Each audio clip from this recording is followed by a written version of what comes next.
Kansas State running back John Hubert coming off a 100-yard rushing game. And tonight he'll challenge the Texas defense led by number 44 defensive end Jackson Jeffcoat. Now he's the son of former Dallas Cowboys star Jim Jeffcoat.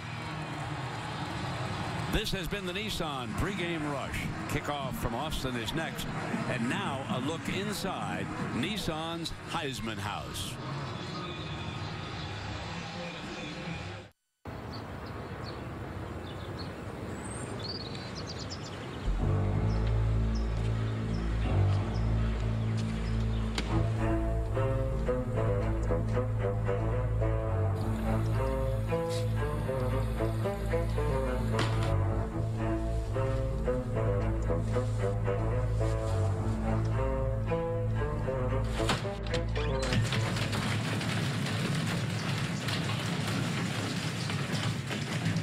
Really?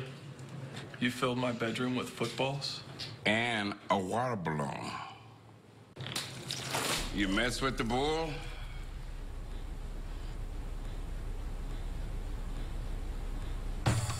Welcome back to ESPN Saturday Night Football, presented by Windows here in Austin, Texas. The Longhorns of Kansas State. Third member of our team, Heather Cox, is down below with Coach Mack Brown. Let's go to Heather. Brent, thanks so much. Coach, with all the talk swirling around this week about your future, what challenges have you and your team faced this week and really trying to focus on Kansas State?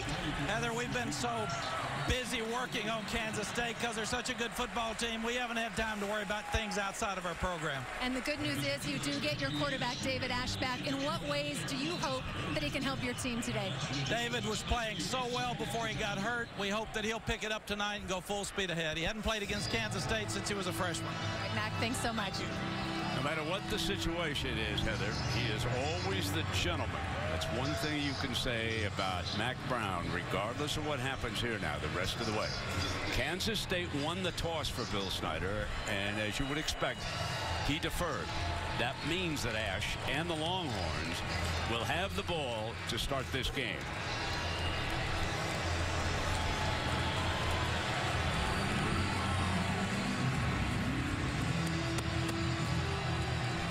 So Sanders and Bergeron are back deep to return this kickoff for the Horns.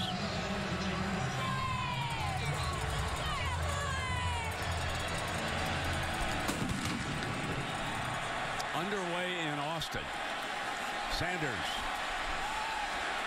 25. Cut back. Put it on the ground. Loose ball. The second juggle, the Horns might have pounced on it. Good call, Brent. It looked like Kansas State had a chance. In fact, it was the kicker who had a chance to jump on top of it.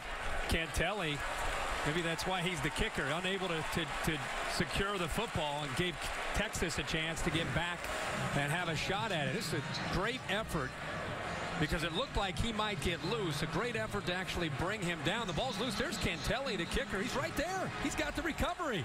Ball slips through his arms, and Texas catches a break here early. Stays in as one of the wideouts. Ash is your quarterback, and Jonathan Gray, 32, is your running back. Jeff Swain is that H-back back there, and after they straighten out the confusion, there's a penalty flag, and as the final seconds were ticking off, it's a delay of game, Herbie, to start here tonight. Yeah, and that's the last thing that Mack Brown said. Here, let's go, let's go, let's go. Now remember, he's got a quarterback in David Ash who sat out last week because of the concussion after the BYU game, and you know they have almost a near fumble. They come out for their first snap, and they have a delay in a game. That's not the way Mack Brown envisioned this game starting. So now it's 1st and 15, and Ash on the roll, incomplete, and that route was jumped by the defensive back. Wow, there's some pregame jitters here. You know, this is a conference game for both of these teams, and a game where David Ash wants to get off to a good start. Mitch Rothwhite, that's exactly what he said. Let's get him off to a good start. So Gray, the ball carrier on 2nd and 15. You may note that Texas trying to run tempo for Major Applewhite, who's upstairs calling plays. Barnett with the stop. And now it is a tough 3rd down here. Yeah, and part of the reason they like to go tempo, not only the obvious reasons to try to get the defense on their heels, but they feel that David Ash seems to relax and perform better in this up-tempo style.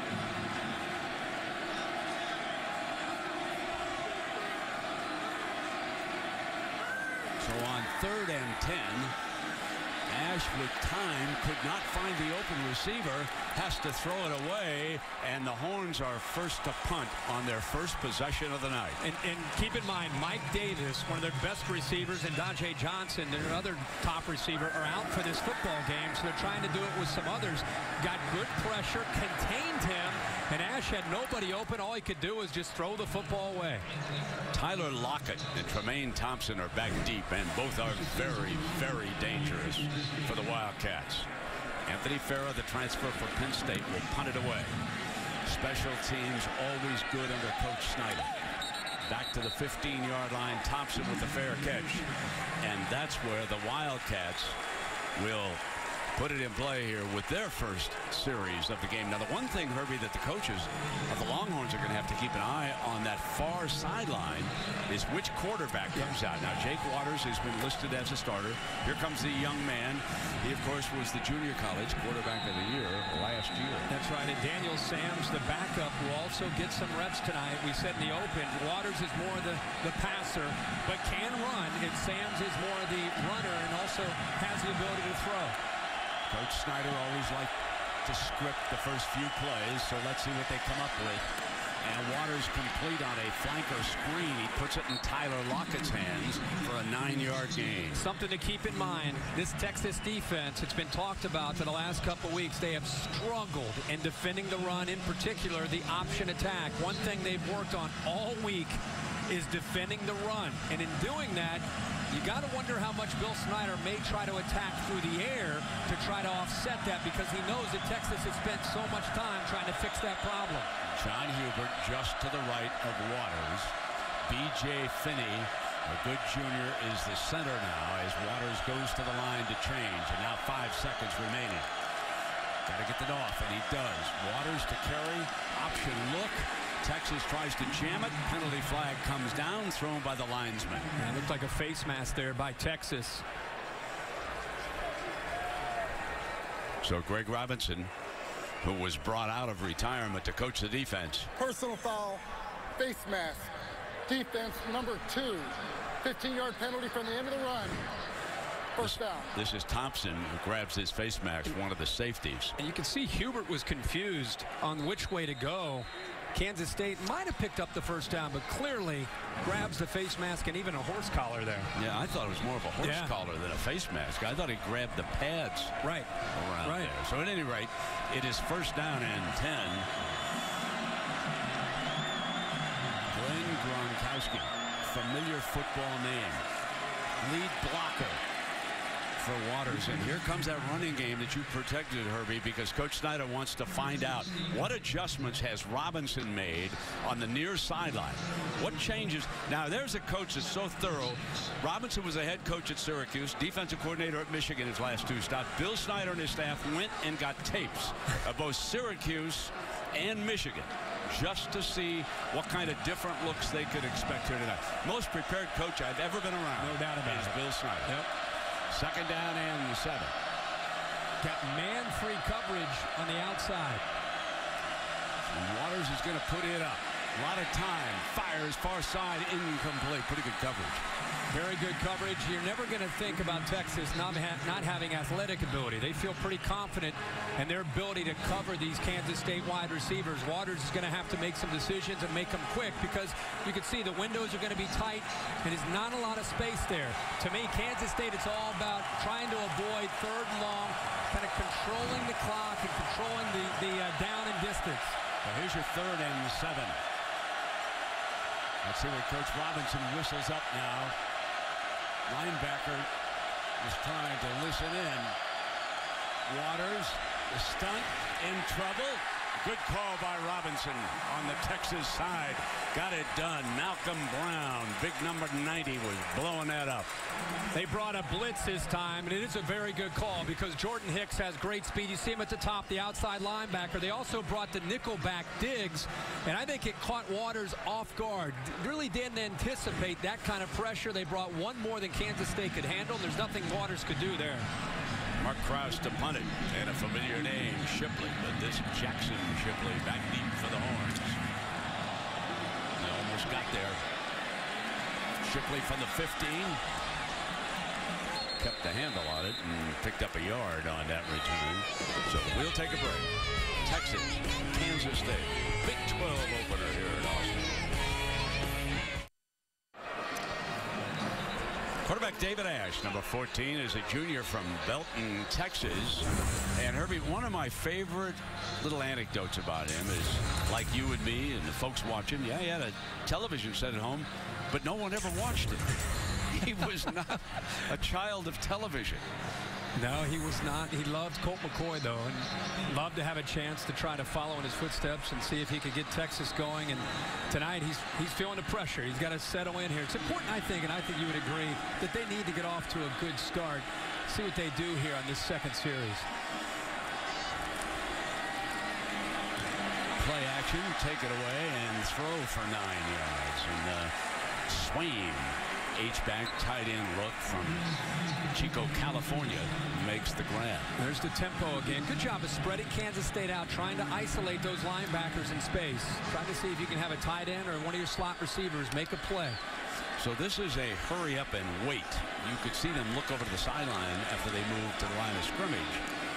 And the offensive staff trying to adjust to the look, and that time Ash on a nice play fake. I mean, you could see how well he faked the ball that time, forcing Blake Slaughter to tackle the quarterback, but it's a first down. It's 6'3", 220. He is a tremendous athlete. He's, again, one of these dual threat guys. With the spread look, they're looking to see what the defense is trying to do against these formations. Again, it's play action. Ash going to have to throw this out of bounds, and it'll be second down and 10. I believe Ash now is 0 for 3, and there was plenty of pressure coming. Ryan Mueller, number 44, was rolling in for the Wildcats. It's another one of these offenses that spreads the defense out, and they'll look at the players that are over the slot receivers, just showing Vince Young there on the scoreboard. Let me correct that. He's 1 of 4. Obviously, he threw that one big pass. Now he's 2 of 5 as he snaps this one off to Kendall Sanders. And the stop by Roberts. Trying to get him into rhythm, coming off an off week where he didn't get to play against Ole Miss. So a lot of quick throws, a lot of simple reads. Just get the ball and get the ball out of his hands. This is third down in an obvious passing situation. But when Kansas State has to line up and deal with these 3 receivers, how they deal with this man is the key. If you keep a guy in close to the line of scrimmage, that's when they'll try to throw. Ash fires for the first down, and that's Shipley. Jackson Shipley, Jordan's little brother. And there are some who believe that he's going to become a better receiver than Jordan, and he was a good one. Well, the great thing about Shipley is he has a lot of the same attributes as his brother. Now it's first down and 10. Offensive line doing a good job. Ash couldn't find a receiver, takes it around, and then fires around to Sanders was the target, and Mueller shaken up on the play for the Wildcats. He's down. And he's their best defensive lineman. You know, this defense lost 9 starters from last year. You know, we talked about Shipley, and this is an example now that we have a break here. Third down and 8. Look how he knows exactly where to go. Go a yard or 2 beyond the first down marker. So when you come back to the football, you make the catch, you get across the line for the first down. Those are kind of the instincts that Shipley brings to the table.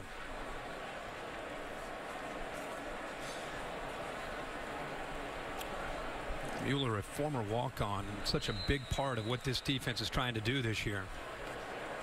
Now we'll take a break while the young man's being tended to. No score, first quarter, Austin.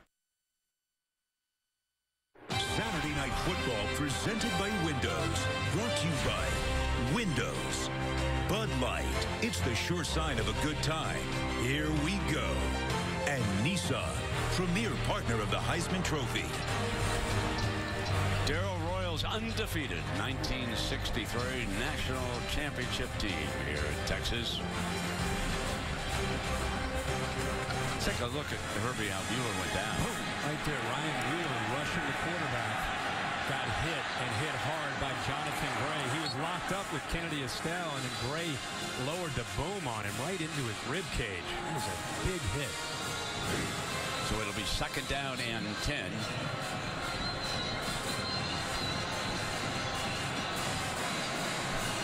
Jonathan Gray figures to get more carries tonight than he did in the second half against Ole Miss. Major Applewhite said he wants to get him more involved for the entire game than he did in that contest. Play action to him again and throw to Shipley along the sideline, and Shipley's out of bounds at the 45-yard line. Randall Evans there defensively. Kansas State's goal every year with Bill Snyder is kind of a bend but don't break defense.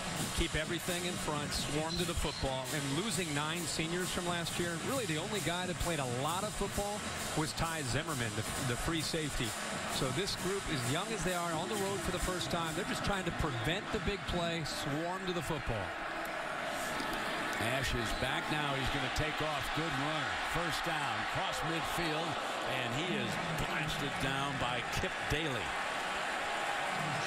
Kip Daly is the young man who had the 2 interceptions from last week. 1 for an interception, 1 for a touchdown, rather. It's a good job by Ash. Gets back quickly, makes the decision to take off with it to pick up that first down. Running tempo. Here's Gray to the 40-yard line on first down. Now, Major Applewhite doing a very good job of mixing things up. Remember, concussion kept him out last week. That is a big hit by Kip Daly. Major mixing up the run with the pass right now with this attack. It's interesting that Jonathan Gray's body language indicates let's speed it up, and now he's saying, I'm not too sure what you want done here. 2nd down and 5, and Ash goes up behind the center and then retreats into the gun.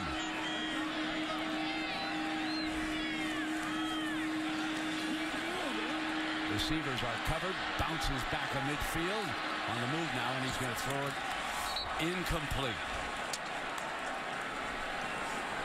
John Harris, the junior, the intended target on that play, but it's going to bring up another 3rd down here for the Longhorns. Already 2 of 3 here early in this game. Mueller, good to see back in the lineup after that big hit that he took from Jonathan Gray. Remember, the mobility is causing Kansas State's defense fits with Ash, and it's been big on 3rd down to keep plays alive.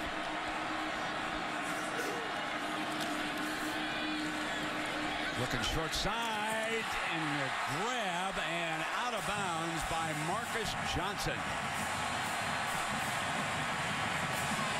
You know, he had a knee that he injured in camp. It's a really good effort to try to get a foot down. Has possession, gets the right foot down. That is a great catch by Johnson. And how about the throw by Ash on 3rd down? 25-yard gain into the red zone.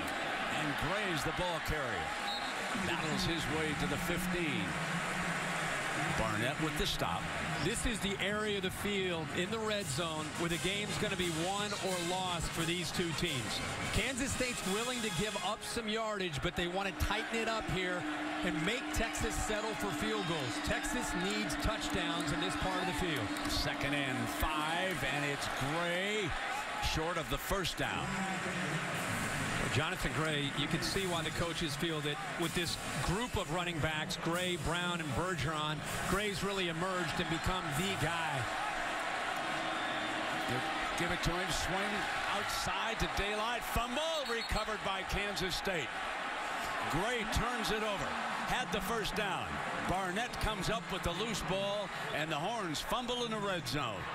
I think they'll probably take another peek at this. Barnett doing a good job of filling, but watch the right arm. I think that right arm touched and caused the ground, actually may have caused that ball to come out. They'll probably take another peek, and I think could be a possession staying with Texas. A lot of folks are here from Manhattan, Kansas, over close to the play, and they're unhappy that it's being reviewed. But Derby, I think you're exactly right. We'll see what instant replay decides on this play with our Big 12 officiating crew. Again, Jonathan Gray, when he came out of high school a couple years ago, he was the #1 ranked high school running back in the country. And I think he's starting to really settle in now into college level. If they say Texas has possession, remember it's a first down. He had the first down. It was only 3rd and 1. That's right. So it will be 1st and goal if Texas retains possession. Remember, an area that Texas has really struggled with historically against Kansas State in the 9 games that Mack Brown's gone up against them has been turnovers. They're at -20 against Kansas State and Bill Snyder in those 9 games, and they're 2-7. So turnovers has been a big area that they've struggled and lost that margin. It's cost them a lot of victories against Bill Snyder. Yeah, good point, Herbie, because this 5-game losing streak they're in. That's right. Mack Brown telling us it's all been turnovers. It's a big call for Mack Brown, considering everything that's going on the outside. They're in a great position here to get off to a good start, try to put points on the board.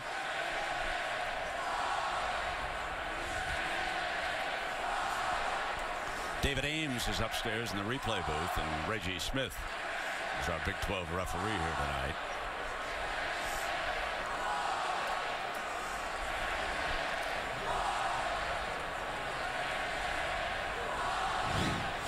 Has to be indisputable, remember.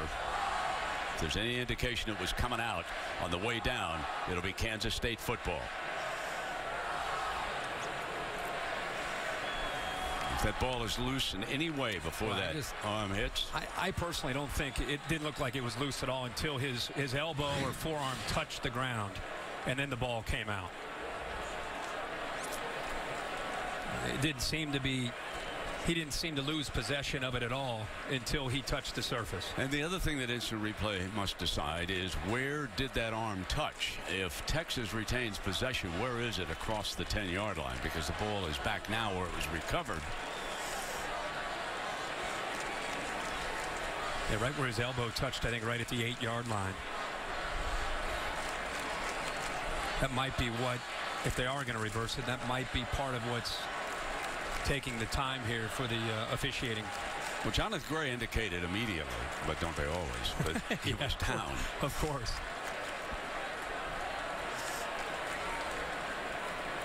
Taking a long time. There's a very, very big play when you're across the 10-yard line. Big play both ways. He's got the call.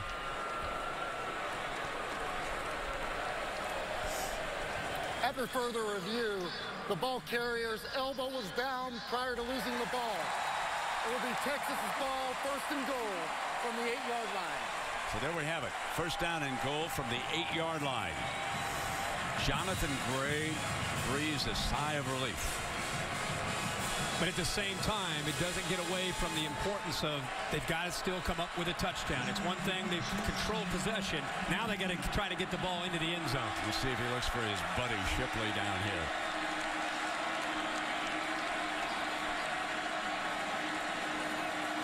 Low snap. Picks it up. Ash is forced to scramble, and they lose a yard. It'll be 2nd down and goal. Truman cleans it up. And that's, again, an unforced error by Texas. We've seen a few here. That's something that Ash has got to be able to avoid. He's focused on that defense, but he's got to be focused on executing. Gray's not going to get there. 3rd down and long. Wow, now they're forced to throw. You would have thought on 1st or 2nd they might have chucked it. And they lost an opportunity there on 1st down and put him in a little bit behind the 8 ball on 2nd down. As you say, now they're in that obvious position where Major Applewhite upstairs looking down. He's got to give his quarterback a chance to make a throw and try to attack on the perimeter. With his athletic ability, it makes sense to run or throw, give him that option on an early down. Without wide receiver Mike Davis. Hit on the release. And it is 4th down and goal. What a tremendous stand by the Kansas State defense. And they brought the house. They rolled the dice here with Tom Hayes as a defensive coordinator. They brought everybody. They brought the corner Randall Davis. Also Blake Slaughter got there. He's the one that eventually put the pressure on Ash. And that's a win for Kansas State to force the field goal for Texas. Farrah will kick it, but my favorite player in college football is going to snap it. That is Nate Boyer. A Bronze Star winner and a walk-on. Perfect snap on its way. Texas strikes first with a 27, and there he is. Now look at that young man. Didn't play high school football. Never had a long snap in his life, and here he is snapping for field goals and punts. And ladies and gentlemen, stand up and applaud. He's a Bronze Star winner.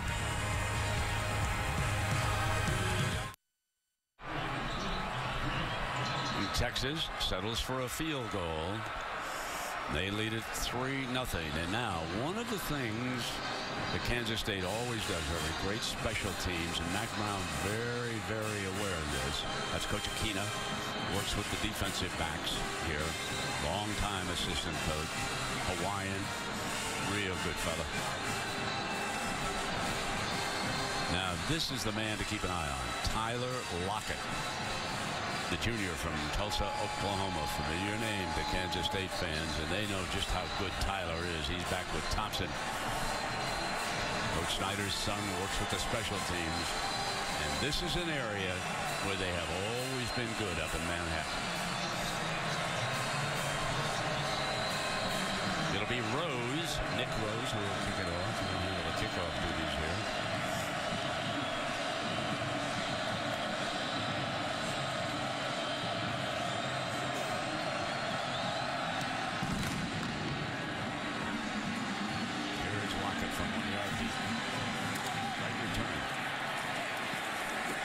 Short of the 20-yard line. Good coverage that time by the Horns. Inside the 20. Well, NASCAR's chase to the Sprint Cup continues Sunday. New Hampshire points leader Matt Kenseth looks to build on his momentum and keep Kyle Busch and Jimmy Johnson from gaining ground. Don't miss the Sylvania 200 at New Hampshire tomorrow, 1 p.m. Eastern on ESPN. Also live on Watch ESPN. And Daniel Sams will come in, and this will be his first series. As alternating quarterbacks, and he wants to take a look and see. Remember, BYU and Mississippi, their quarterbacks ran at will against this Horn defense. So what does Greg Robinson have for an answer? Right tackle looked like he may have moved. Tavon Rooks got a little bit of an early start. Full start. Offense number 73. 5-yard penalty. It's first down. And Coach Robinson saw right away they want to run that option. So, yeah, and you could see Texas, they've been alerted all week that when 4 comes in, expect the option game. And because it's really hurt Texas the last couple weeks. And when 4 comes in, we change our philosophy. We've got to jam-pack the line of scrimmage. We've got to commit to the running game. Where they could leave themselves vulnerable is showing option from Kansas State and then throwing behind them. But Texas right now is locked in to stopping Daniel Sams in this running game. Sams had a great high school career down in Louisiana. And there's the quarterback draw play, and there's his ability, folks, breaking free to the 35-yard line for a first down. He follows the big fullback Gronkowski here. He just kind of a little bit of a quarterback draw, just waits for it to develop, open up, some good blocks downfield, and very good effort. The timing was perfect. Kyle Klein picks up a block, the sophomore downfield. There's the difference in the feel from Daniel Sams. You and I saw him last year when Colin Klein went down with an injury against Oklahoma State. He's got tremendous athletic ability, but the thing I remember walking away from that night, he can throw the football. A 23-yard run by the quarterback. Looking to run to the short side and across to about the 38-yard line. So we mentioned that Sams is from Louisiana. He's 6'2", 207 pounds. And don't forget, not only his ability, but we cannot say it enough. This is a guy that coming into the game averages 8 yards a carry, and he's going up against a defense that has struggled. They gave up 550 rushing yards to BYU, 272 rushing yards to Ole Miss. They're the worst in the country at defending the run, and especially the quarterback run. Hubert back in at running back. He gets the call, steps away from a defender, and gained about a yard on that play. Thompson makes this time. Well, let's go to Robert Flores for an update. Robert. Now, Robert, and LSU next week goes to Athens, Georgia to take on the Dogs. And what a big one that figures to be. 3rd down and 6. Sam's going to burn a timeout right here. First charge timeout, Kansas State. So we'll take a break. Longhorns lead the Wildcats by a field goal. Coach Bill Snyder and Herbie in our talks, we ask him directly, would you use a down and distance situation to change quarterback? He didn't rule it out. Right. But so far he uses quarterbacks for a series, and guess what? Here is Jake Waters on a 3rd and 6. Trying to move quickly. Doesn't want Robinson and the coaches to get too adjusted Now they're checking over on the sideline. The defensive players for the Horns, they know Waters is going to throw it. He does just that for a first down to Lockett. So there it is. He would kind of, he kind of hid behind the answer a little bit, but he never ruled it out. Yep, and what he recognizes blitz coming here from the boundary. They brought both an outside linebacker there, Jordan Hicks, and it left one-on-one to the outside. The ball is thrown to his outside shoulder, which allowed Lockett to catch the ball and then turn towards the boundary and pick up enough room for the first down. Waters stays in. Hubert is the running back for the Wildcats. Good protection. Deflected, though. Incomplete. Well, he really stared down his receiver on this play, and because of that, I think it made it pretty easy for Texas' defense to know what Waters wanted to do. Cedric Reed, the big defensive end, you can see he does a good job of getting off of Rooks, and then just goes up, times it up pretty well, gets that right paw up, and just knocks it down. But Kansas State sees something back into the boundary where they're trying to attack Lockett going up against Bindum in the top matchup at the top of the screen. Jeffcoat is the defensive end in the two-point stance at the bottom. They run in his direction. It's jammed up and nothing doing. Third down and long coming up. This is way too slow in developing with Jake Waters. With Colin Klein, maybe you can get away with this, but this play wasn't going anywhere. What a great job by Jeffcoat of just blowing up Andre McDonald and pushing him back and setting that edge for the defense. There's really nothing that Waters could do there. He just had to eat it, but that play had no chance from the beginning because of the way Jeffcoat played that. Waters should have just tried to cut underneath that. Third down and 12. Incomplete, and tremendous coverage by Bindum. Carrington Bindum. And this is the matchup we just talked about. It's the third time now they're trying to go after him. They try to set up a little bit of a pick there. Good effort by Bindum. He avoids the contact, gets his left arm in there. Lockett thought he got there a little bit prematurely. So Shipley will again go in and return this punt by Krause. Mark Krause, the senior.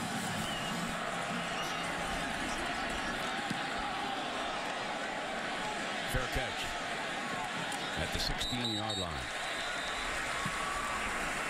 Well, tomorrow night on Sunday Night Baseball, as the regular season winds down, the St. Louis Cardinals to keep facing that red-hot NL Central when they face the Milwaukee Brewers. That's tomorrow, 8 o'clock. There is your standings. Cincinnati and Pittsburgh, they would be your wild cards right now. Well, they are hot on the heels of the Cardinals. No one can afford to lose here if they come down this way. It's getting interesting. Being a Reds fan, the Reds have one game with the Pirates tonight, another one tomorrow, and 3 more back in Cincinnati to finish up the regular season. So Malcolm Brown steps in as a running back, gets the first carry, breaks the daylight. 14 yards. Barnett makes the stop. First down, Horns. What great block by Trey Hopkins. Really good job of opening that up. And Ash with this hurry-up offense, I think, caught Kansas State napping that time. Hurry up, and they come back with him. And he blasts his way for 8 yards behind Walters, Espinoza, Hopkins. That's why it's so important to have a couple backs when you run this tempo, because, you give Gray a little bit of a break to bring in Malcolm Brown. He's had an ankle that he's had to fight through, but you can see a different energy by bringing this second back into this offense. Second down and 2.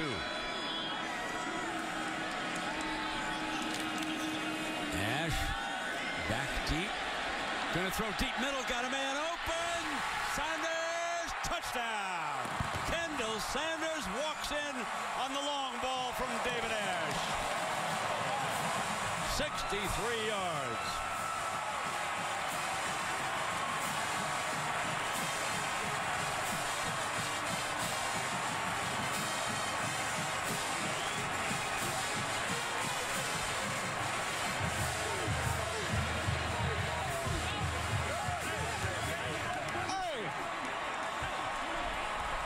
Here's Farah now on the field for the extra point.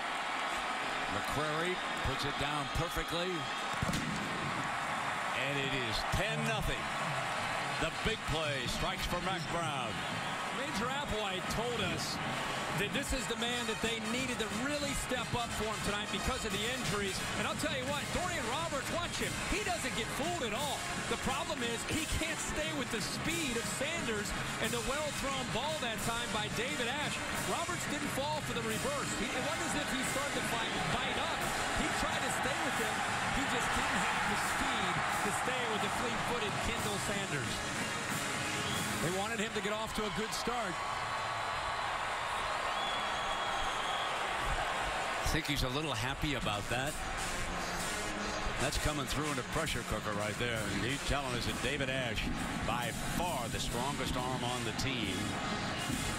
And I should say, when you compare him with Case McCoy, he didn't get into a comparison with the freshman, Tyrone Swoops, but he said there's no comparison between Ash and McCoy on strength of arm. And we saw it right there. That was a beautiful downfield strike. A little daylight, a little breathing room here.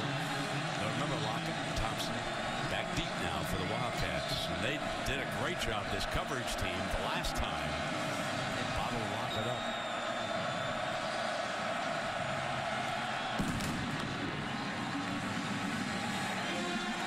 We'll try it again. Gonna swing it out to the left and see what he's got. 20, 30, 40, and slips down at the 44. And a penalty flag is thrown at the end of the play. We have a flag.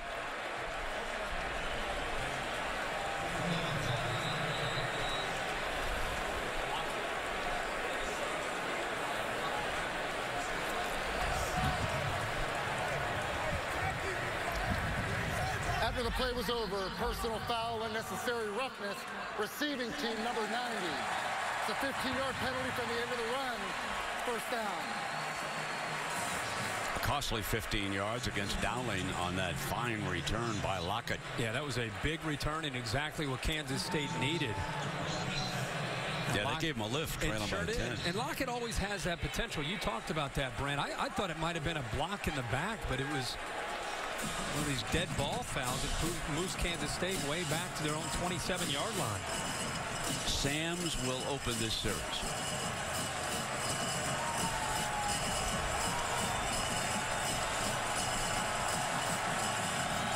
Let's see if the running quarterback can move the ball against this Greg Robinson coach defense. Remember when he came in last week?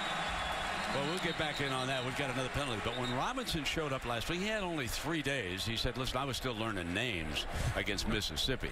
But now he's had 10 days. He's had some time to make a few adjustments, reposition some players, and we'll see what we've got here tonight. He's a veteran, folks. Won a couple of Super Bowls at the Denver Broncos.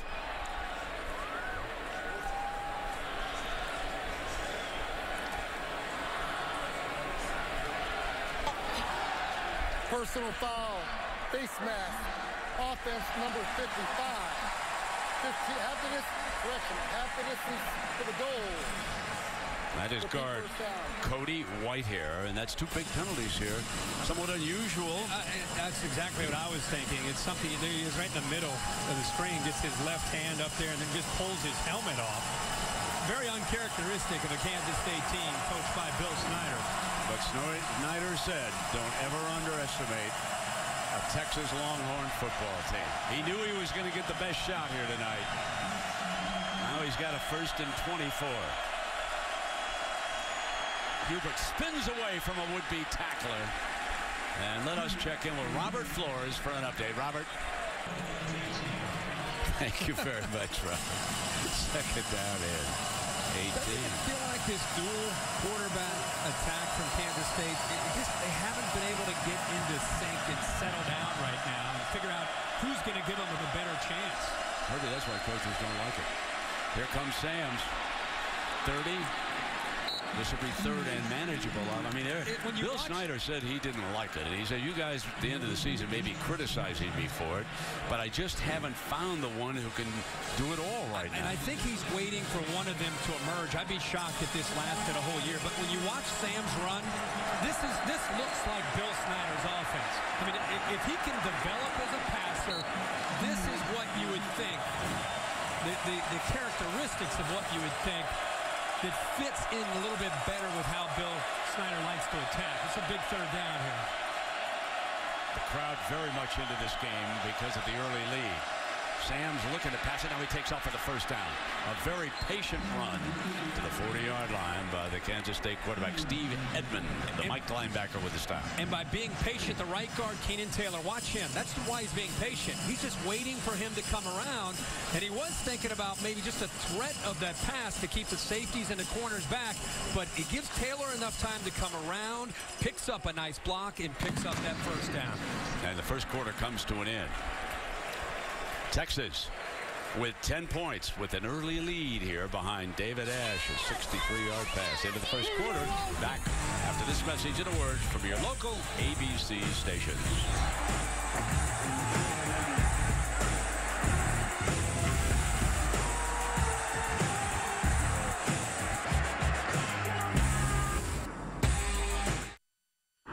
Welcome back to ESPN Saturday Night Football, presented by Windows. So here's your story. Texas strikes for 10 in the first quarter, but perhaps more importantly, Kansas State has rushed for only 53 yards in the first quarter. Now remember, both BYU and Ole Miss ran up and down the field on a Longhorn defense. So let's see how Greg Robinson's changes affect this defense as we start the second quarter. Bill Snyder's Wildcats with a 1st and 10. Sam's a running quarterback is back there. And he keeps it on first down, and guess what? Nothing doing. I mean, he was pounded, and Bindum cleans it up. A great job of gap integrity by Texas, and also this secondary's heard it all week. They've got to come up and support when they see that action. Both the safety that time, Turner came up, and also Carrington Bindum. Good job of coming up and run support. Sam's had nowhere to go. They're being physical so far against this run. Second down and 10.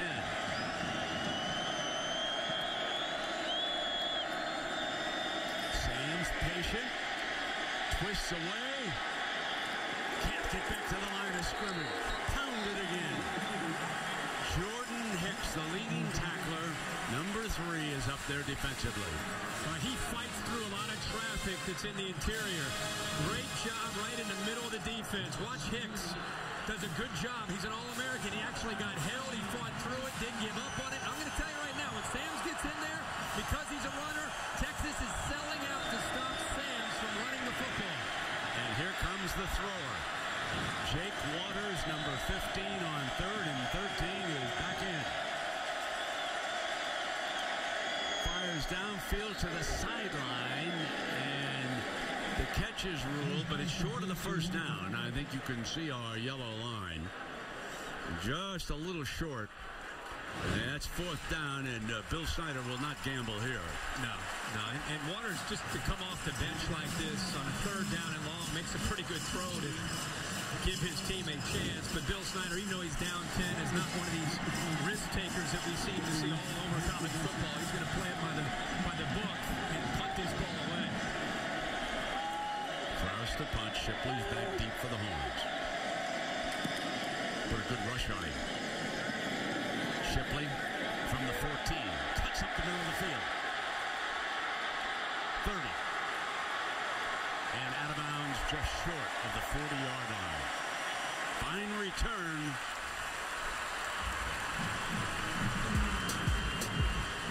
Horns will have the football when you come back to Austin. Well, welcome back to Austin, and with Kirk Herbstreit, I'm Brent Musburger. Our Pacific Life game summary, pretty lopsided here, Herbie. It is. Texas doing pretty much what they need to do on offense. You look at 50 yards rushing for Kansas State. I think another glowing stat, 27 yards passing. And right now, Daniel Sams, who's the running quarterback, hasn't completed a pass. So it's allowing Texas, without a threat of a pass game, to load up against the run, the area that really has been their Achilles heel these last couple weeks. Jonathan Gray back in as the Horns running back. Remember, we told you, Major Applewhite said he is our main man. We want to get him more touches. They didn't use him much in the second half against Ole Miss, and they paid a price. Here it is. And breaking back the other way, the quarterback, David Ash. Here's Shipley to block. Look at this reverse of field, and a first down for Gray. Boy, nobody was watching the backside for the Wildcats. And they brought the blitz from the field, so the entire defense is flowing into the boundary. It's the perfect call that time by Tom Hayes. Everything that you want, except they didn't wrap up and bring Jonathan Gray down. 16-yard run for Gray.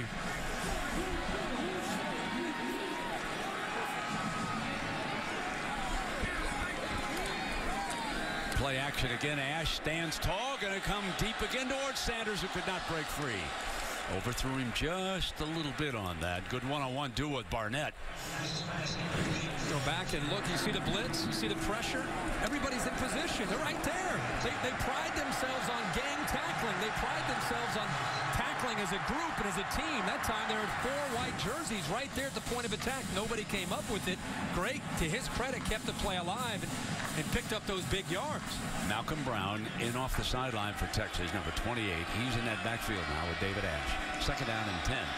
Remember, the Horns are without the leading receiver. That's Mike Davis. Ash going to take off. He's well short. A penalty flag comes down.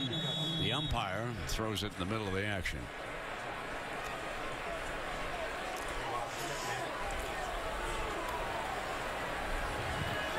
Holding. Offense, number 75. 10-yard penalty. Repeat, second down. That's guard Trey Hopkins. Like so many of these spread attacks, Brent, with a guy who can run it and throw it, all Major Applewhite right now is doing is playing a numbers game. When he brings 3 receivers in, he just wants to see how Kansas State responds. And if they take too many guys to the outside in the passing game, they're running either their backs or they're going to run David Ash. Second and 20. Ash looks toward his 3, comes back on a screen to the boundary side of the field, and there's another penalty flag across the 25-yard line, but there is a penalty flag, so hold on.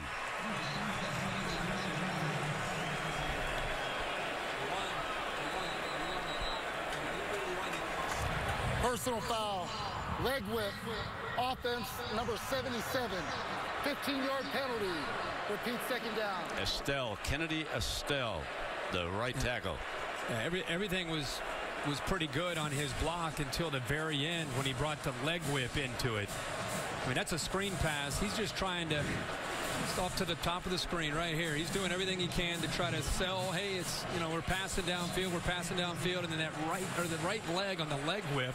Boy, Ryan Mueller having a tough night. Took the shot to the ribs. Now a leg whip. It's a tough night for number 44. You are right. Oh, my. That gives the Horns a 2nd and 35, and Joe Bergeron checks in as the Horns running back. He's the 3rd running back used tonight. And they dump it off to Shipley and get it back across the 35-yard line. And Kip Daly makes the stop for the Wildcats. We love Jackson Shipley's quickness. You know, he's known to have great hands, a great route runner. But we saw that punt return. Tremendous quickness, and with Mike Davis out of this game and Dajae Johnston out of this game, you know, they look to Shipley and also Kendall Sanders to step up. 3rd and a bunch. Drop it in underneath, and this will force a punt. Line of scrimmage will be at the 45-yard line, and Marcus Johnson with another grab for the Horns. Yeah, just those last 2 plays, they didn't pick up a first down, but they affected field position. Just by getting the ball near midfield, it gives Farah a much better chance of trying to pin back Tremaine Thompson in this dangerous return man. Yeah, Thompson's backed up now to the Wildcats' 10-yard line as a result of that, Herbie. Exactly right. Farah.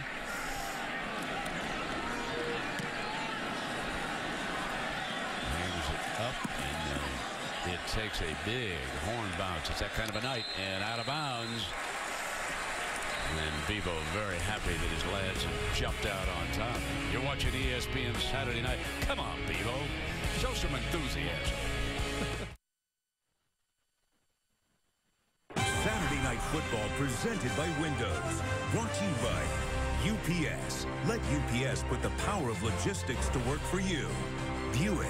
Visit your local Buick dealer to see why thousands of people are switching to Buick. And World War Z on Blu-ray Combo Pack today. Rated PG-13 and unrated. One of the great cities in the U.S., Austin, Texas, the 11th largest city. And Mack Brown says the Longhorns are Austin's professional team. And that indeed, in fact, I said it's like Columbus, Ohio, and the Buckeyes. And he said, indeed, two very large cities without a professional football team. But boy, are they behind their college football team. Win or tie, as John Cooper would say. Win or tie. Well, you know, Sam's is coming back out. And, Brent, he hasn't attempted a pass yet. And Texas is locked in that when they see 4 in the lineup, they're not going to let him run the football. They're going to do everything in their power to make him have to throw to beat them. See if Bill Snyder and Dana Demo come up with a little plan to try to break some tendencies in this running with 4. Checking the sideline. And looking at Robinson's alignment with the Horns defense. And there is he was going nowhere. You know, when they see him get into this lineup, it's so far become pretty apparent. He's had some success, but when everything is run after a week where this Texas defense has been hearing about it, here's man-to-man coverage. They have a safety in the middle that's just filling the alley against the option attack. You can see how the burnt orange jerseys are swarming against this run game.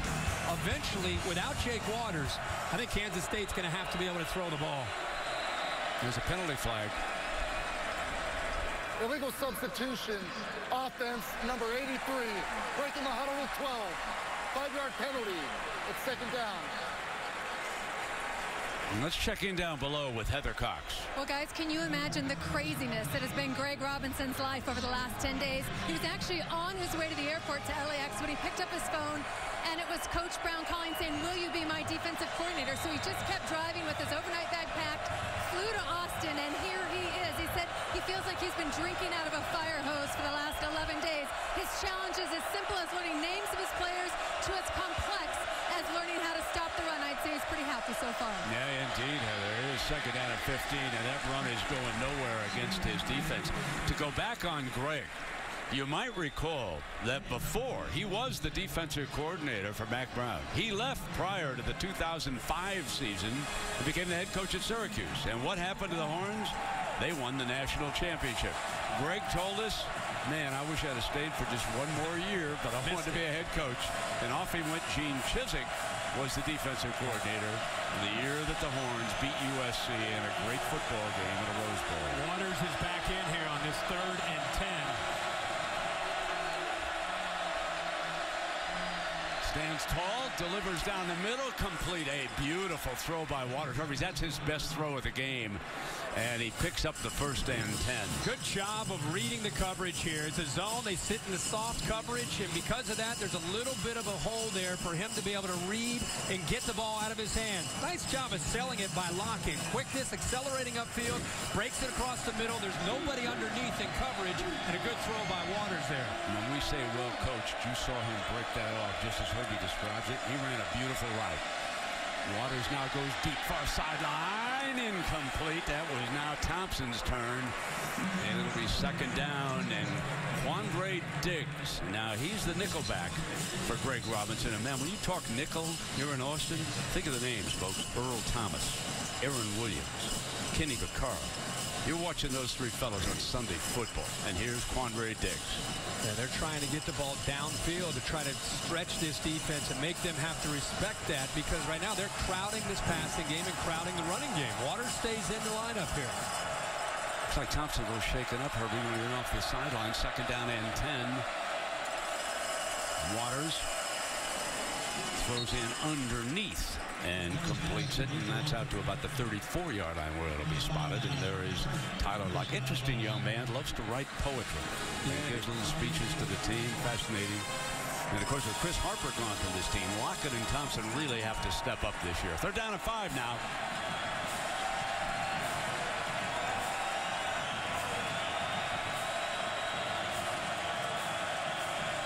All 5 of his receptions to Lockett by Jake Waters in this game. He's going to follow Hubert nowhere. He ran to darkness that time. Big Malcolm Brown. Kansas State struggling up at the line of scrimmage. Malcolm Brown, 305 pounds. We've seen Desmond Jackson pushing some people around. When Kansas State gets behind the sticks and they become predictable with their play calling, they're not going to have a whole lot of success against a more athletic Texas defensive front. Shipley back deep again, and they continue to put pressure on the Kansas State punter, and this is a beautiful punt. Going back inside the 20. Shipley tries to get an alley. Going to go down at the 24-yard line. Oh, yeah. Lots of happy defenders so far, Herbie, on this Texas team.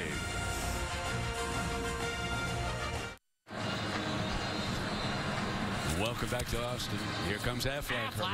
Who was Texas' starting quarterback the last time they defeated Kansas State? They lost 5 in a row. Didn't play him every year when there were 2 divisions in the Big 12. Got to go back a decade. And that's all the hits I'm giving. Our Aflac trivia question of this night. Jonathan Gray in as your running back.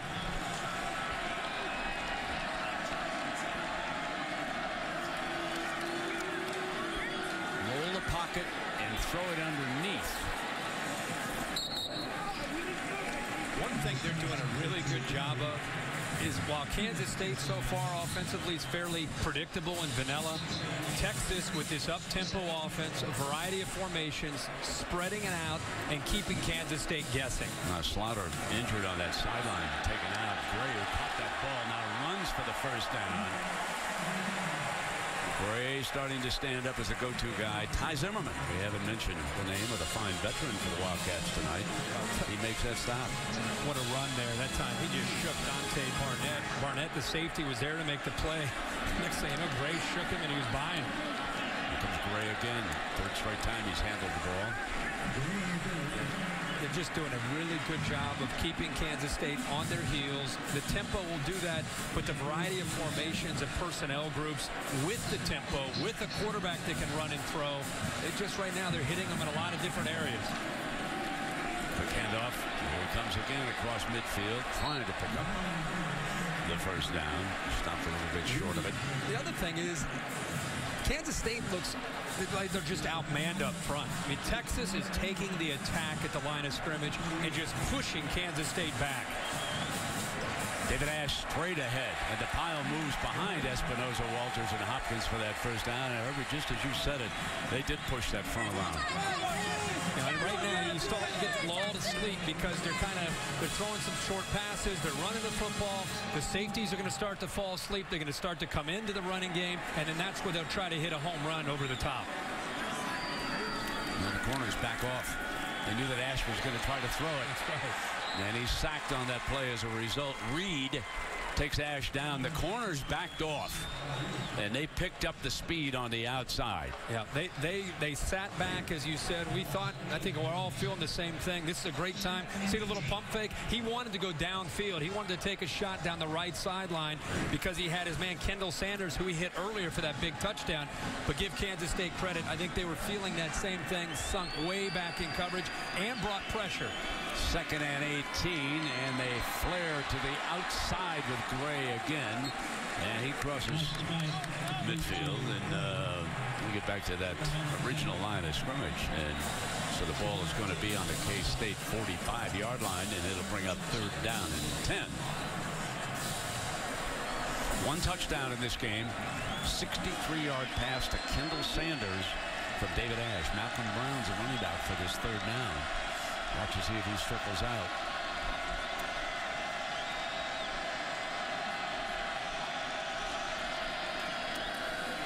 He's coming off his block, but Ash is going to try to run for it, and he's short. Got close, though. Picked up good 8 yards on that play, and let's see what the I think they're going to go here. With the way this game is gone, Mack Brown should go for this. 4th down and 2. The ball at the 37-yard line. The Horns have run for almost 100 yards and passed for another 137. Major Applewhite trying to dial up the play here. David Ash, very dangerous this situation. Shipley, of course, the slot receiver. Gonna let the clock run down. They had their arm on Bergeron, who's their short yardage back. They're thinking about maybe sending him in, and now they're just call that timeout and think it over. With 4th and 2, 3:54. The Horns lead it by 10 over Kansas State. Herbie, time's up for the Aflac trivia question. It was a starting quarterback for Texas the last time they defeated Kansas State. I got to say it's Vince Young. All right, close, but that's wrong. Okay. Chance Mock started that night. Okay, Vince Young did see extensive action. And he did lead them to a win, but Chance Mock was the Texas quarterback 2001 to 04. I had forgotten all about that. I completely forgot. Yeah. One time he had the full Grizzly Adams beard going, too. And look who's here, Vince Young. There you go. Down on the sideline. He led him to that win, but he did not start it. So Joe Bergeron is the power running back. Here we come now. 4th down and 2 for the Horns. Backfield goes empty. Fires Shipley. 1st down. Move the chains to the 26-yard line. Nice call. Yep, they motioned out the running back, and the linebacker went with him. And when he went with him, it made such a huge opening there. Easy throw, easy read that time for David Ash. Here comes tempo now. Ash dumping back off. Underneath to the running back, Joe Bergeron. Remember, he's on the field. Evans with the stop for Kansas State. We've stealing a page from Chip Kelly. The signs are being held up on the Longhorn sideline as they quickly signal that play in. Jonathan Gray in from the sidelines. There you have it. Oh, the signs. Chip is finding out not quite so easy in the National Football League as it was up in Eugene. Here comes Gray now. Swinging, steps out, 1st down. Beautiful vision. Touchdown, Texas. That's why he's the go-to back, folks. Watch this cut. When he spots the hole, it's 21 yards. Touchdown, Horns. Well, he just has that combination of some size with some power. He's elusive and quick. That time, Brent, you said watch him find his hole. He bounced that to the outside. The vision there was his best attribute, finding that to the outside, and then the speed to get to the corner. I'm sure Mississippi was very happy not to see him much in the second half last week. Farrah tacks on the extra point. Go back to that 4th down and short where they motioned the back out of the backfield, and see the backer follow him. When he follows him, look at the vacancy there in that zone coverage. What a catch by Shipley to convert there on 4th down. And then again, there's the route, the hands, gets down to protect himself from the safety. And then here's how he bounces this. Gets some good blocks downfield by Shipley. Also had Kendall Sanders, who made a block and then got his hands up. I didn't push him in the back. But look how he bounces it right there to the outside. And then there's the speed. He's a special back, Jonathan Gray. A huge 3 minutes coming up here for Kansas State. They've been dominated so far here in the 1st half. It's 17-0 Horns. Bill Snyder and the offensive coaches would dearly love even a field goal. Just get something to build on here in the second half. And he deferred, so he does get the ball to start the second half. So this is a big series for Bill Snyder. Could not have gone any worse for his offense in the 1st half. Absolutely. Very, very predictable. Greg Robinson's adjustments paying off for the Horns defensively. They've given up only 101 total yards here in the 1st half. Here comes Lockett. From 3 yards in, he's going to come out and rustled down at the 19-yard line. Great coverage again. Let's check in with Robert Flores. Robert, the future, though, looks bright for the Big Ten. Think about Maryland and Rutgers today. There you go. Reaching deep for some victories. Jake Waters comes in. He'll see if he can rally the Wildcats here. John Hubert, the running back, directly behind him. They've got 2 timeouts, plenty of time. Play action. Waters going to give it to Hubert, and he's thrown for a loss. All over him. Jordan Hicks, that outstanding linebacker. Still a simple attack In Texas, we talked earlier about Greg Robinson. One of the greatest things that he did in his short time that he's been here is he's inherited Manny Diaz's system, but he's really streamlined the attack. He wants his guys to play fast. He wants to keep it simpler. Let them just pin their ears back, but they are dialed in right now on what Kansas State's attempting to do on offense.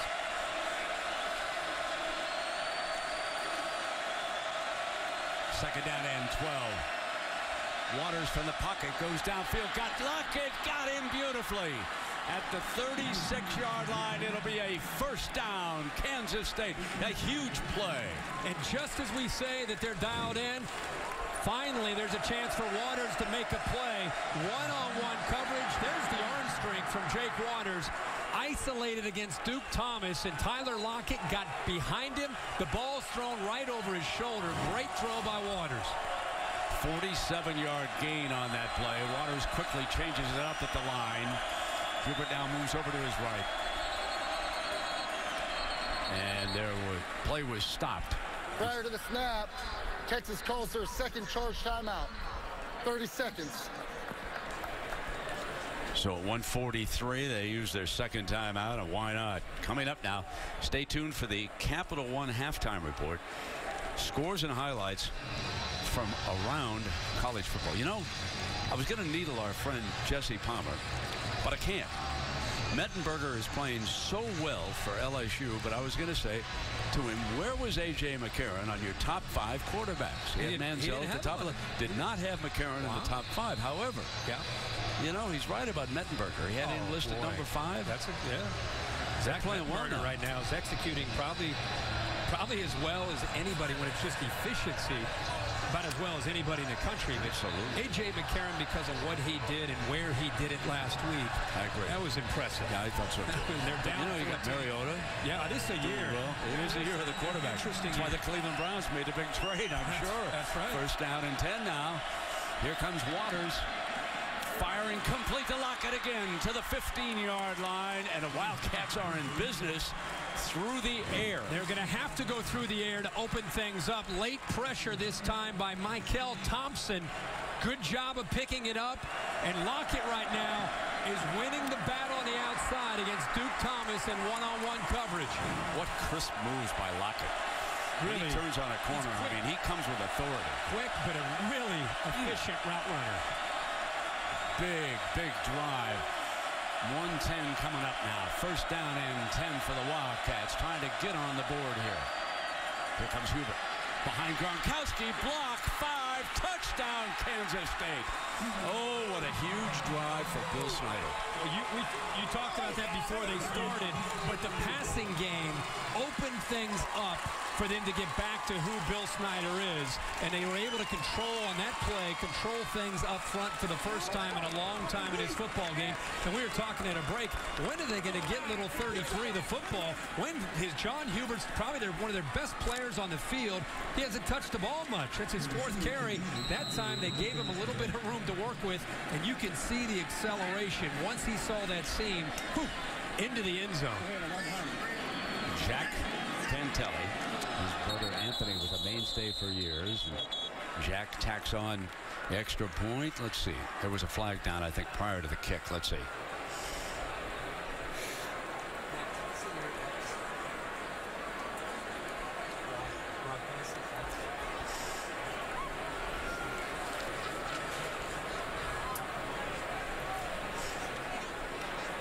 Offside, defense, number 6.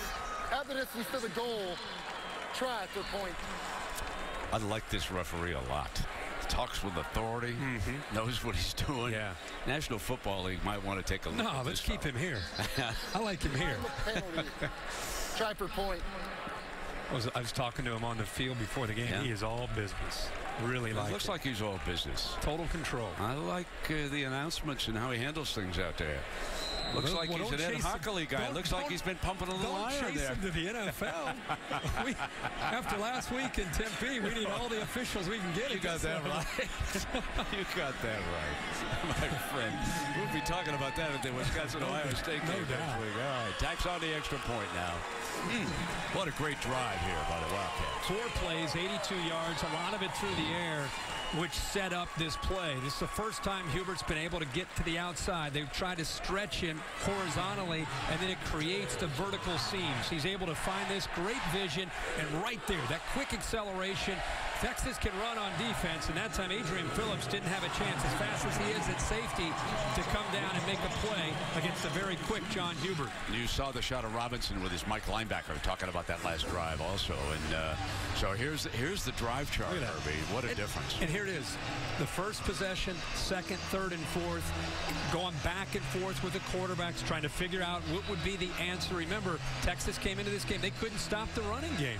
Well, it was the passing game in the last series of plays for Kansas State that got them down the field. Remember now, there's still a minute left on this clock. So a good return here.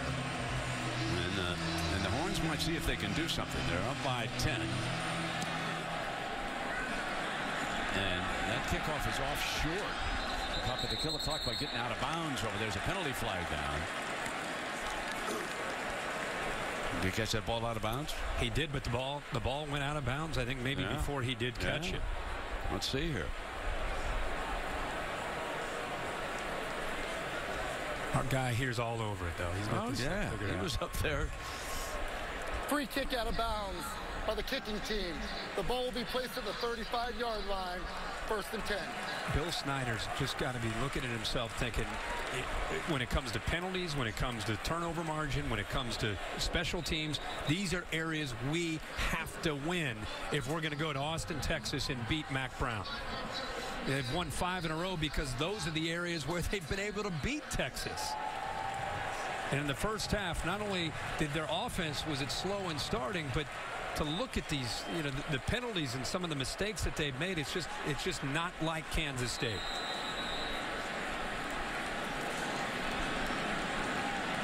Malcolm Brown is the running back here. Yes, indeed. Ash is going to try to put it up to see if they can get something going out of bounds. Johnson. Remember last week they were up 23-17 against Ole Miss at halftime, and then they ended up getting blown out in the second half. Mack Brown's thinking this 10-point lead is not even close to being enough. Let's keep attacking here. Yeah, because in the second half, Herbie was 1 3 and out after another. The offense could not move the ball. I got to tell you something. The Ole Miss defensive front was really impressive in that game. 2nd down and 4. Pocket holds. Juggling, incomplete. Walker, linebacker. That was Trey Walker. Rush 4, drop 7. Just a poor execution that time by David Ash. I think the thing that I've seen from David Ash in this first half is when he gets back and gets the ball out of his hands, he makes plays. When he's back there and you give him time to think and sit there, hitch, it doesn't seem to have the same rhythm and flow for this offense.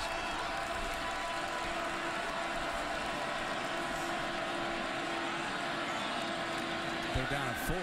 Ash on the quarterback draw has the first down. And more. Stopping the clock at the 48-yard line. 45 seconds, and now they're in business to see if they can hustle down and at least get a field goal attempt here. A great athlete, and the quarterback draw is a call that Major Applewhite saves for the right time. They're on 3rd down, and you can see the confidence that Ash has when they do call the draw. The execution perfect. Got the center Espinoza in the back that time. Malcolm Brown up front of the linebackers. 4 wide. Nash again going to shovel it forward, and that's to Malcolm Brown. The 1 timeout left here. Mack Brown kind of saying, let's go, come on, let's run a play. We got to save that timeout. And if they got to hustle the field goal unit on the field, let's see, here's now 2nd down and 3. Ash is back. Receivers are out. Got time. Can't find anybody open. Fires and broken up on that far side by Roberts. That was a great play. Dorian Roberts got beat earlier tonight on the big touchdown by Kendall Sanders. He's been giving a lot of soft coverage to these speedy wide receivers from Texas, and because of that, he's got to have an ability to break on the ball quickly. That time he showed the quickness and been able to knock that football away. You take a look at that green line. They've got to get to that to match the career long of Farrell. So there is your line that you must get to. 20 seconds, 3rd down and 3.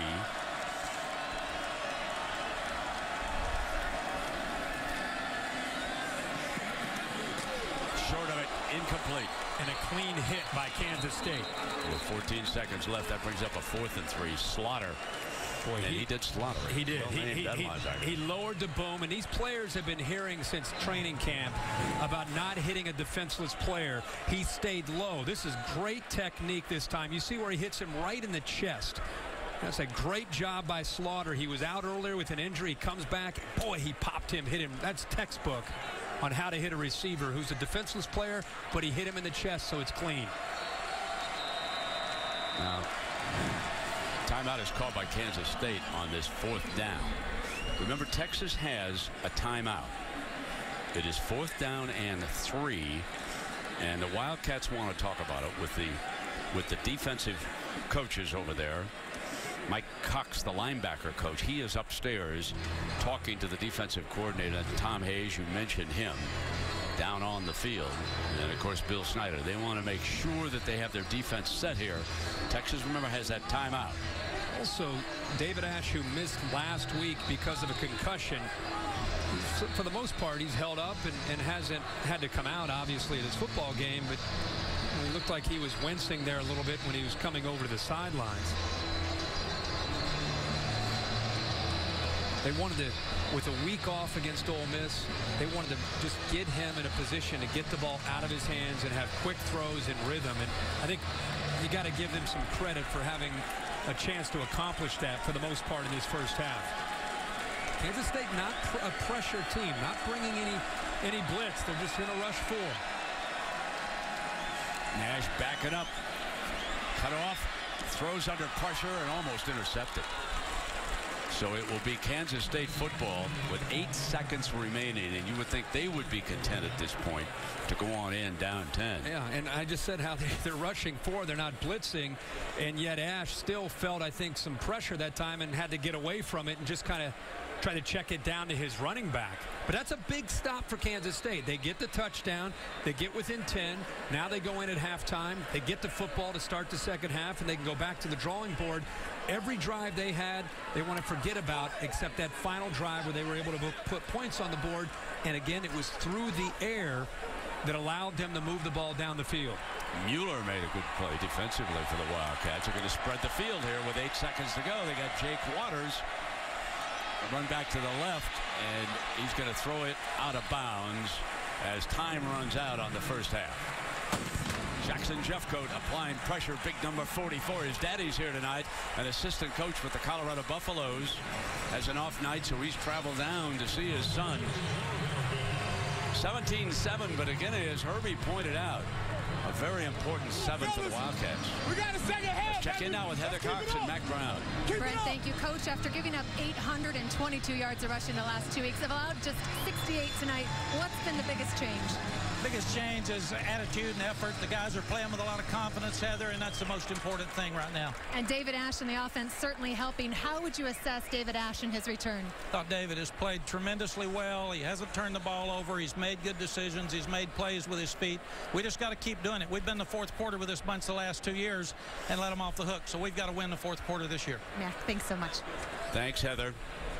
That's the end of the first half here in Austin, Texas. And stay tuned now after these messages for the Capital One Halftime Report.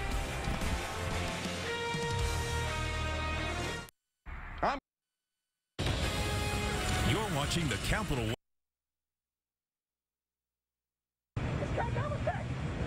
Get to a better state. State Farm. You're watching the Capital One Halftime Report. John Saunders alongside of Jesse Palmer. The Ohio State Buckeyes a year ago surprised everyone when they went unbeaten, but Urban Meyer's squad, of course, couldn't play in the postseason because of sanctions. Not the case this year. But Urban Meyer, without his starting quarterback Braxton Miller because of injury, Kenny Guyton, though, finds Carlos Hyde. This offense now more explosive now that Carlos Hyde has served his 3-game suspension. Guyton on a roll since he's been the starting quarterback. Devin Smith back of the end zone, 34-0. It's still in the first quarter. On to the second quarter, Guyton finding Chris Fields this time. Kenny Guyton has really impressed me these last 3 games with the poise and the confidence and calmness, throwing the football deep downfield from the pocket. That was 5. This is 6 to Evan Spencer, and that's a record. A great performance by this Buckeye offense as they roll easily. Big challenge now next week at home against Wisconsin. That's going to be on prime time here on ABC. Wisconsin, nice job by head coach Gary Anderson getting them over the hump after that disappointing loss last week at Arizona State. 3 running backs averaging about 100 yards per game for Wisconsin. No surprise. Michigan State and Notre Dame, 3rd straight Big Ten school for the Fighting Irish. Michigan State takes the lead. Connor Cook to McGarrett Kings Jr. Connor Cook gave this Michigan State offense a spark last week against Youngstown State. Nice job here. Beautiful throw, getting them up early. Tommy Reese leads them back, looking for T.J. Jones with a strike. Great job by Reese buying time, getting to the second receiver on the progression, putting the football where only T.J. Jones can come down with it. Bad history of ties between these 2 teams, and Cam McDaniel breaks this one up with a 7-yard score. Notre Dame needed only 220 yards of offense to get that win today. Maryland goes to 4-0. Surprising start for them. Yeah, first time since 2001, but the offense is different. They're explosive, and C.J. Brown doing a great job at quarterback throwing and running. Western Michigan Broncos, no match for the Iowa Hawkeyes. Marshall against Virginia Tech. Logan Thomas and crew ready to put up the offense, but this was a tighter battle than expected. 4th quarter, it's 21-14. Thomas to Willie Byrne. Yeah, Logan Thomas really struggled in the first half of this game. Weather conditions tough, not easy to throw, but he picked his play up in the second half. That tied the game at 21. Rakeem Cato was intercepted by Jarrett in the end zone as they were driving for what would have been a game-winning score. So on to overtime. It would go to 3 overtimes. Logan Thomas rushes behind the center for a touchdown. He's basically a tight end playing at quarterback, 260 pounds, and we got to see more of this from the Virginia Tech offense here in the second half of the season. They get the 2-point conversion, so last chance for Marshall at 4th and 9. Cato throws it up, looking for Allen, but you see it bounce out of the end zone. Got to come down with that play. Virginia Tech gets its 700th win in program history. And Georgia Tech with a nice little run from behind to start 3-0 in the season, and more importantly, 2-0 in the ACC. And they own UNC right now. They've won 14 of the last 16 games against the Tar Heels. Louisville against Florida International. Teddy Bridgewater. Well, he's a guy that if you have not watched him play, then tune in every Saturday until you find him. Sonoris Perry out of the backfield finds a lane. We always talk about Bridgewater. What about Sonoris Perry, Dominic Brown, and Michael Dyer at running back for Louisville? They are loaded at that position. Bridgewater then looking for his tight end, Gerald Christian. He might be a top 5 pick this year. You don't have to leave guys that wide open in the end zone when playing Louisville. 31-0. Then Bridgewater to Devontae Parker. Parker's second touchdown. Yeah, he just throws it up to his big 6'3" wide receiver. That was the 3rd game this year with 4 touchdown passes for Bridgewater, and that leads the Football Bowl subdivision. 72-0. Remember, Louisville coming off a basketball national championship, perhaps the daily double. Jesse, your primetime performer. Pitt quarterback Tom Savage went off with a career day, 6 touchdown passes as Pitt beats Duke. David Fluellen had his 3rd straight 100-yard rushing game as Toledo beat Central Michigan. Cavante Martin Manley for Iowa took 2 punts to the house in the same quarter. First guy to do that since Cliff Harris at Oregon in 2010. And what a gritty performance by Gary Nova, quarterback at Rutgers. 346 yards, 3 touchdowns passes, including the game-winning touchdown pass with 5 minutes to go as Rutgers came back and beat Arkansas. If you turned your head away from that game for a moment, thought it was over. You missed a great finish in that one as Rutgers came back. This is the Capital One Halftime Report. Welcome back to the Capital One Halftime Report. John Saunders alongside of Jesse Palmer, and Alabama facing Colorado State. Nick Saban all smiles before the game. And Kenyon Drake blocks his punt. Dylan Lee scoops it up, takes it in for a touchdown. They would need this big play on special teams early. The offense really struggled in the first quarter of this game. A.J. McCarron looking for DeAndrew White. 30 yards, hauls it in. DeAndrew White, Amari Cooper, Kenny Bell, Christian Jones, Kevin Norwood. So many good targets for A.J. McCarron this year. Auburn facing LSU. A lot of people expect Auburn to make a move this year. Jeremy Hill says not so fast. We talk so much about this offense, coached by Cam Cameron, how they're explosive, and Zach Mettenberg is spinning it. They still run the football. They do not care if you have 9 in the box. They need about 30 in the box right there to stop Hill. He's untouched going to the end zone. 235 pounds, John. You don't see a lot of running backs that move like him at that size. Downhill. SMU against Texas A&M. Johnny Manziel, no worries after the loss to Alabama. And Manziel looks leisurely here as he waltzes his way to the end zone. And this is why he stresses the defense. He's gotten so much better inside the pocket this year, but he's still able to scramble. The best in the country. Little slant here to Malcolm Kennedy, 16 yards. The only team in the country that can stop A&M's offense is Texas A&M stopping themselves, and they are not right now. Florida Gators against Tennessee. This was a huge game this time of year. Jeff Driscoll dropping back to pass. He's picked off. That's bad news number 1. It's taken to the end zone by Devon Swafford. That's bad news number 2, but the news gets worse, Jesse. Yeah, you know, turnovers have really been an issue for Jeff Driscoll in the last 2 games. You take another look at this. He gets landed on, would be forced to leave the game on crutches. News coming out after the game that he's now lost for the season. Tyler Murphy now takes over quarterback for the Gators. He's going to need surgery, and Tyler Murphy looked good coming in. Finds Solomon Patton 52 yards on this pass. Found an explosive play here. Tyler Murphy did a really good job scrambling in this game. The Gators defense really stepped up, and the Gators have now won 9 in a row against the Vols. Murphy also rushed for a touchdown, as you mentioned, the scrambling in. Aaron Murray passing Peyton Manning, David Green, 3rd place all-time in the SEC, all-time total offense list, and that is some pretty good company to be in. Michigan facing UConn, and Michigan, remember, a week ago, almost upset by Akron. They would be ready for UConn, right? Chandler Whitmer finding Lyle McCombs for a touchdown. UConn up 14-7. Turnover issues still. Devin Gardner with 2 in that first half. Stanford, meanwhile, blowing out Arizona State 39-14. They're into the 4th quarter there. As Kelly for Arizona State has 237 yards and a touchdown, but it's also been picked off Hogan with 2 touchdowns and a modest yardage day. Texas, meanwhile, in need of a victory to get back to the 500 mark, well on their way right now with a lead over Kansas State.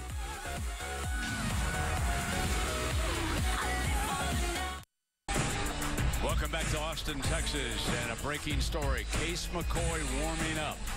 David Ash will not play in the second half for Texas.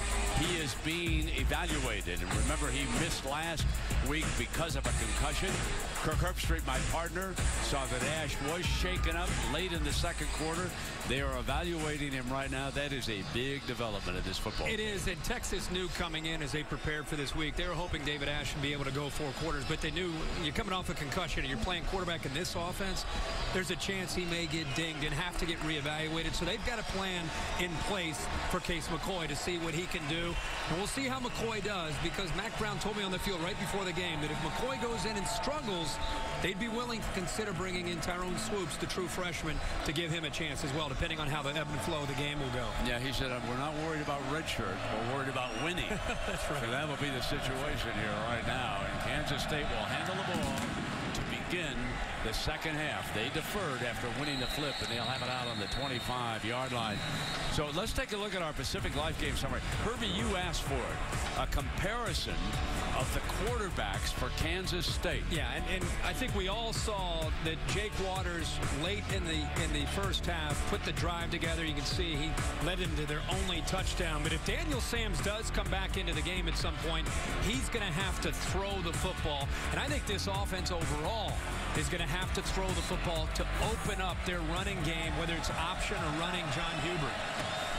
The pass dropped by our box. Colin Klein to say hello. He is in attendance here tonight watching.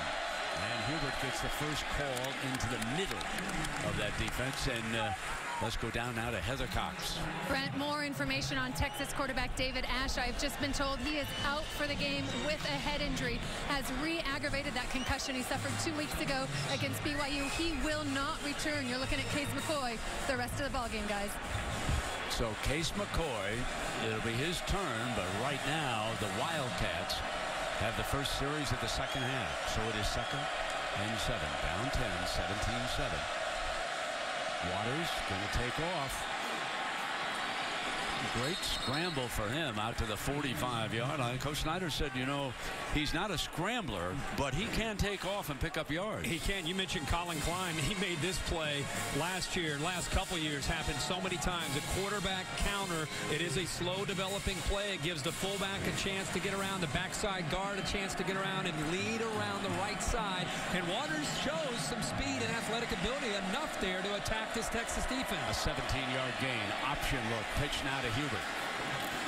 And Hubert run out of bounds after he picked up 3 yards, and that was Thompson, the safety. I think the key for Kansas State, and it's probably part of what they looked at halftime, is when Jake Waters is in there, they've got to break some tendencies. They're very predictable for most of the first half. When Waters is in, they look to try to throw the football early, and Texas knew that.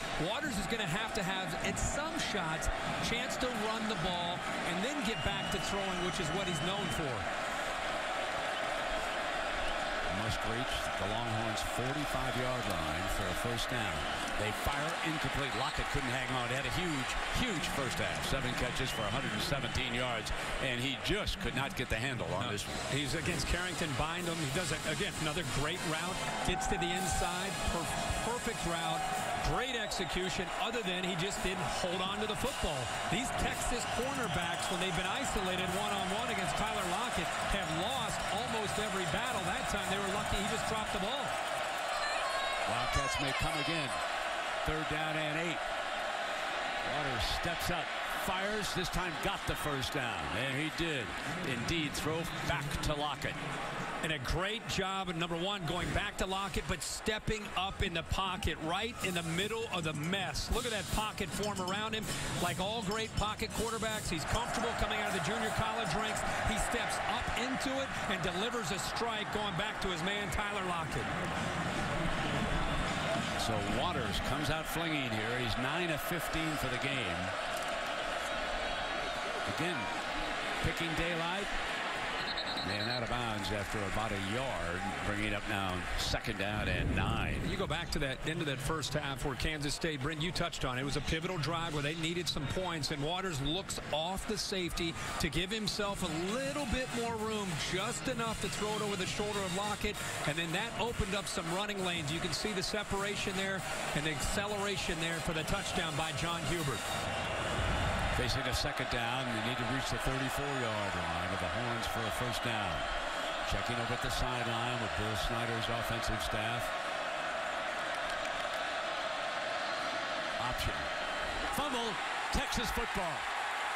Hubert fumbled the pitch, and it was recovered by Desmond Jackson, 99, the junior from Houston. Brent, pretty good execution by Waters. I don't know if Hubert took his eyes off the ball or what it might have happened there. Or I don't know if Michael Thompson maybe got a hand on it. No, he didn't get a hand on it at all. He just simply dropped the football. You know, Coach Snyder has been a little critical of Hubert so far to start this season. He'll be even more critical after he sees that replay. And, oh, by the way, we may see a little bit more of Robert Rose as a running back after that. All right, now Case McCoy is the quarterback. Starter David Ash out again, symptoms of a recurring concussion. Handoff now to Gray. Gray cuts back. And remember, Herbie, you said it during the halftime intermission when folks were away. They had a big lead on Ole Miss at the intermission a week ago. 23-17. With Case McCoy coming in, what you lose is the threat of the quarterback run game, which David Ash had some success with in the first half, whether it was design run or scrambles to keep plays alive and try to use his feet. You don't have that same athletic ability with McCoy. 2nd and 7. Gray barrels straight ahead, and this will be 3rd and short coming up. Zimmerman makes the stop for the Wildcats. The reason that's important, Brent, is it allow Tom Hayes to lock his defense in on the quick throws to the outside and more of just the running backs running the football. It's going to be Gray again. Slips. Did not get the first down. Big call coming up here for Mack Brown and the Horns. This is a 4th down call. With a lead, you think Mack Brown, he's going to punt the ball. Punt team in. Punt the ball and make Kansas State have to get their offense back out there and move. This crowd a little restless, but hey, fans, you're up by 10. Yeah, you're up by 10. The ball's at midfield. This is sound football. Yeah. No question about it. Anthony Faircrowd always wants you to go, but the buzz wasn't too loud. No.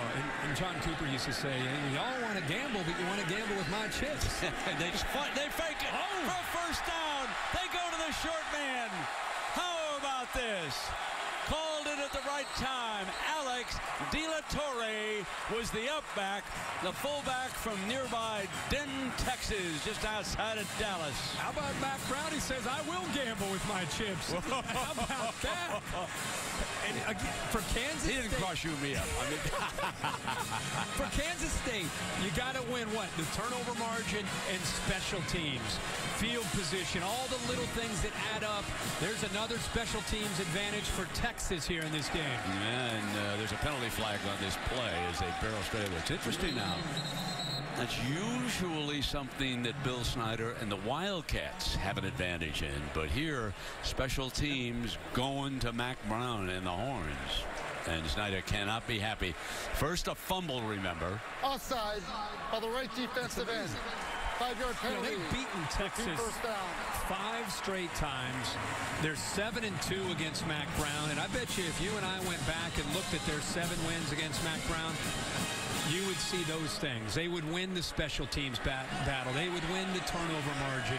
All the little things. And tonight, that has not gone their way. Here comes Gray.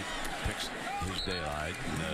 This will be second down and short after that penalty, which of course made it 1st and 5. Reed with the stop. And so there is just what Herbie is talking about. And you can see the turnover margin, Herbie, is unbelievable. It is to think about Mack Brown 2-7 against Kansas State. And the turnovers have been a big part of that.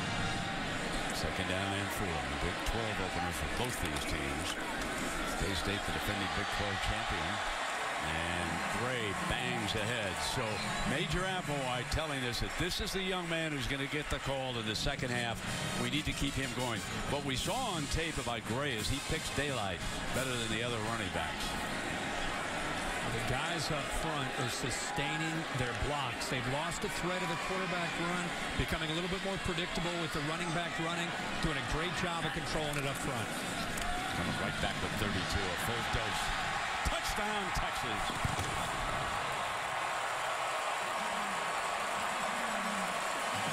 So Gray goes over 100 yards today and has scored 2 touchdowns, 113 yards. Good call by Major Applewhite to give him the football in the second half.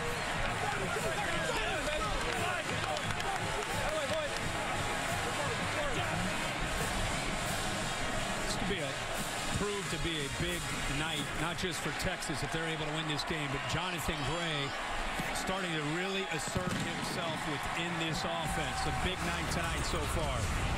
His second touchdown. And there he is, cutting to daylight, untouched to the end zone. How'd you like it, Mac?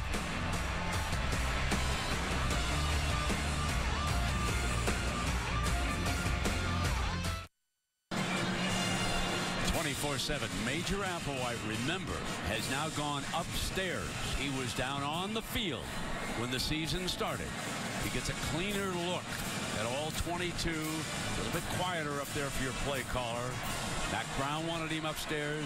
Major agreed he should be upstairs. 24/7 now. What a luxury having a backup quarterback who started some games, and they didn't miss a beat as far as the tempo and the execution of that offense when Case McCoy came into the game. Lockett is back deep.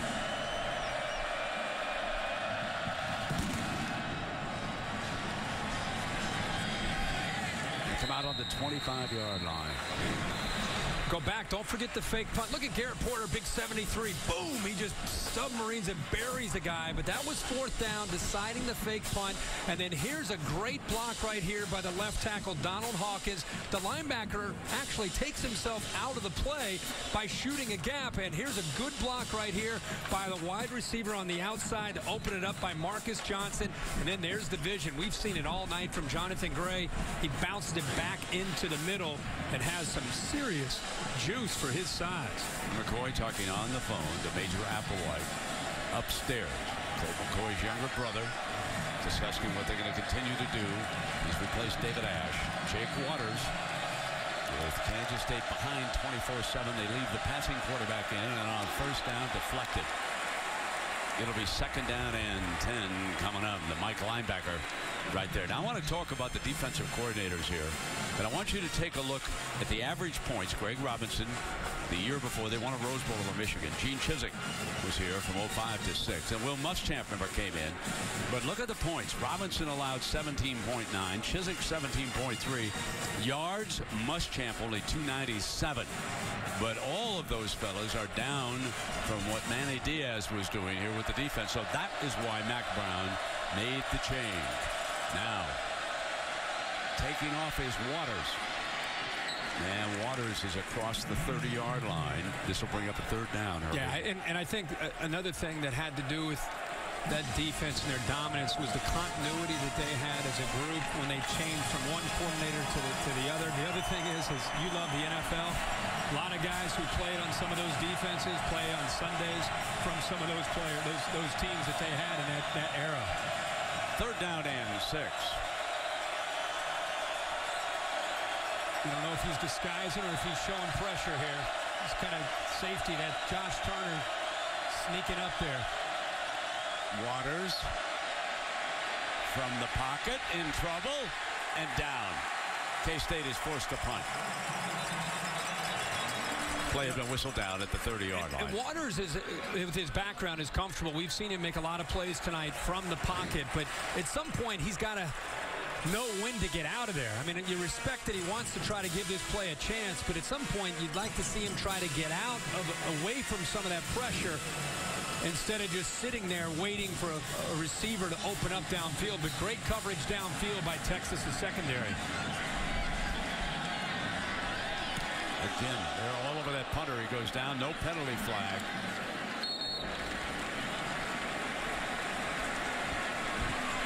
Shipley with the catch. Krause was banged up, but there was no flag on that play. Wow.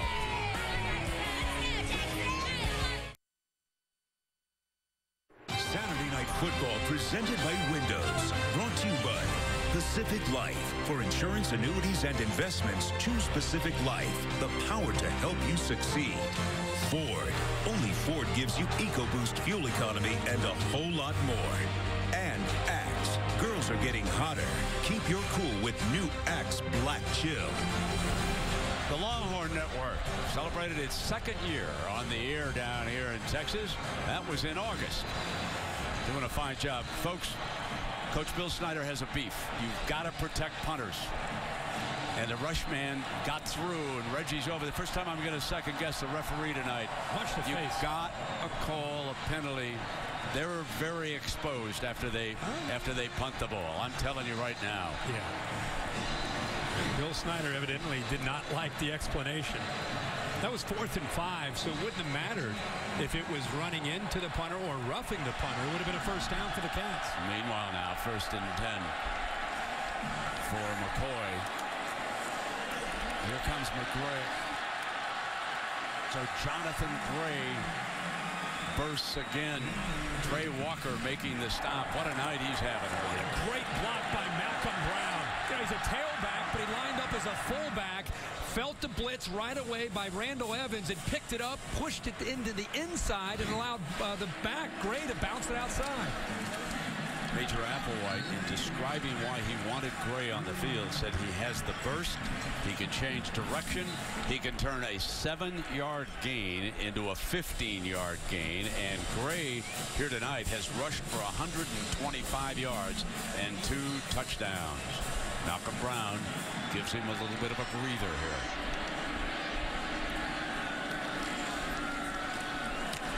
Malcolm is thrown for a loss. There's Mueller in there saying, don't you go away from me, man. I got you.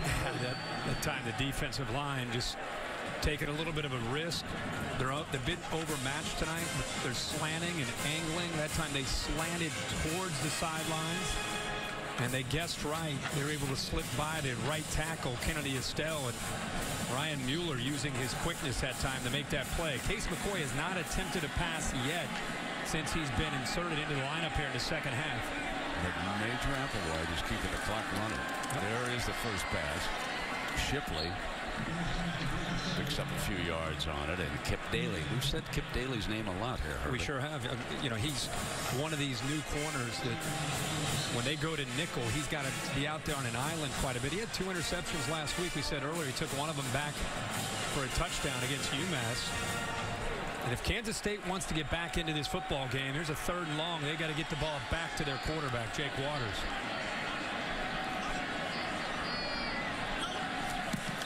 On 3rd and 11.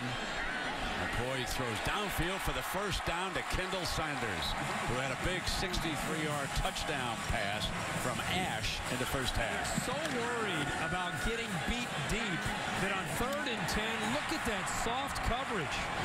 Didn't even get challenged off the line. He turned around at 11 or 12 yards, and the ball's thrown. Easy execution for Texas there on 3rd down and 10.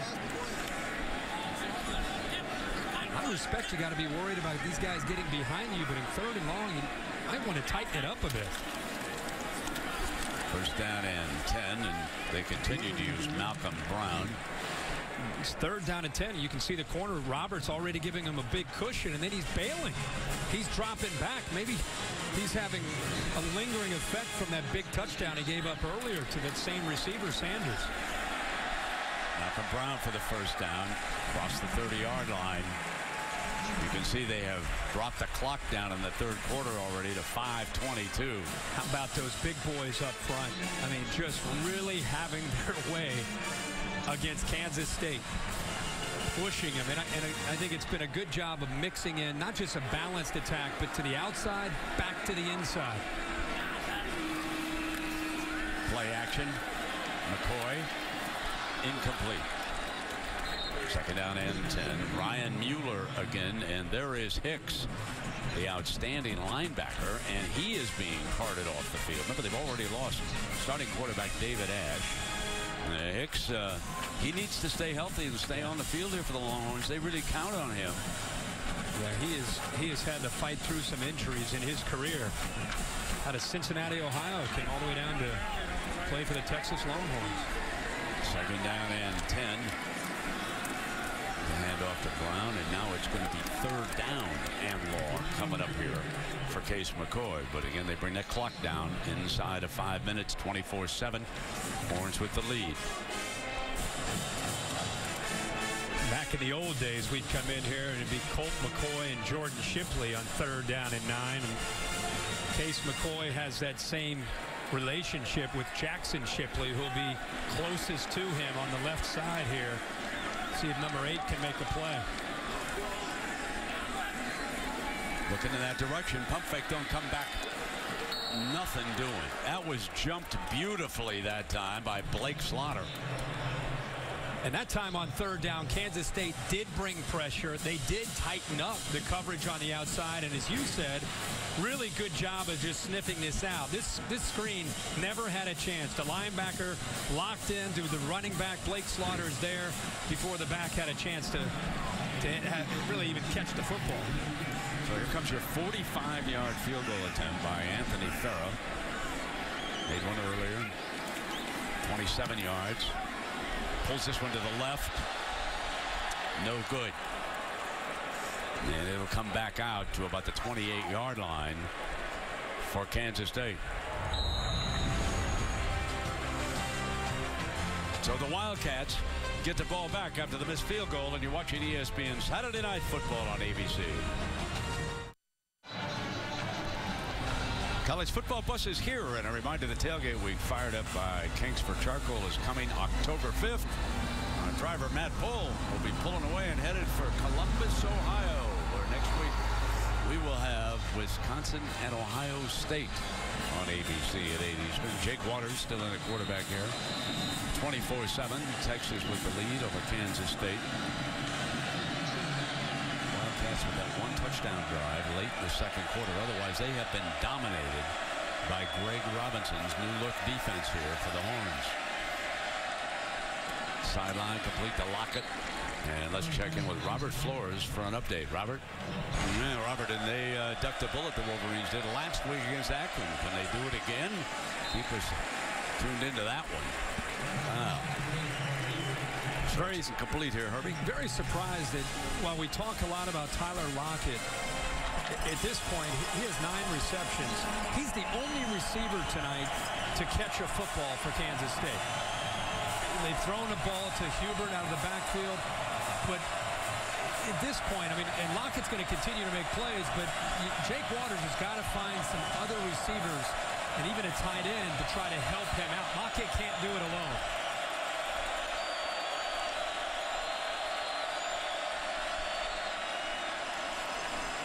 And they give him another shot. That's Thompson as they go to 86 this time. So they did go to the other wide out. And Texas cheated their coverage where they had a corner up tight locked up, against Lockett, and then they had a safety behind it. A very good decision by Jake Waters to go to the field.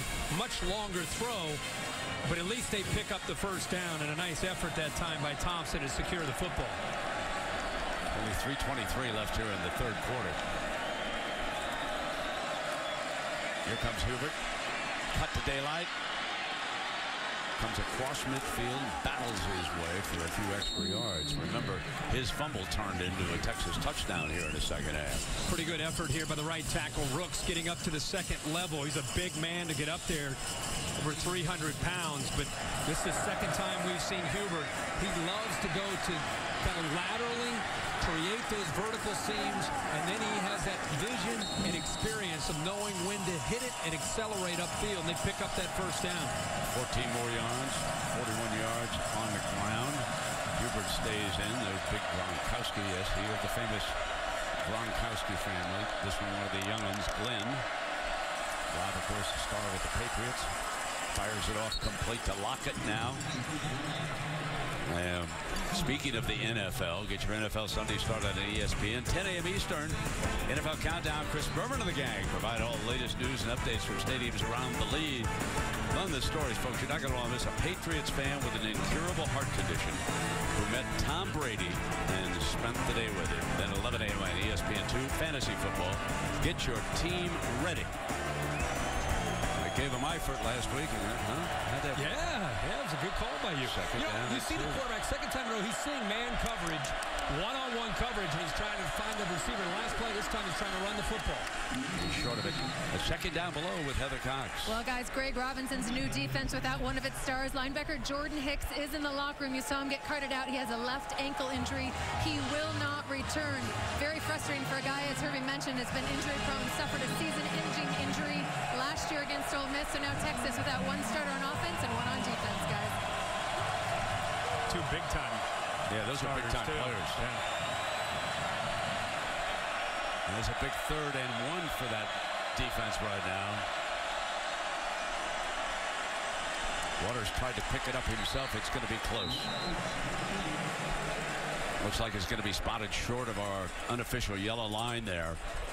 So with the score being what it is and where they are, this was 4-down territory because of the down and distance for Coach Snyder. And this is Bill Snyder's challenge when he's using the dual quarterbacks. Clearly, Sam's is suited for the last play and this play, but he's going with Waters because of his ability to throw the football, and he hopes that Waters can do just enough when it comes to running that part of their offense.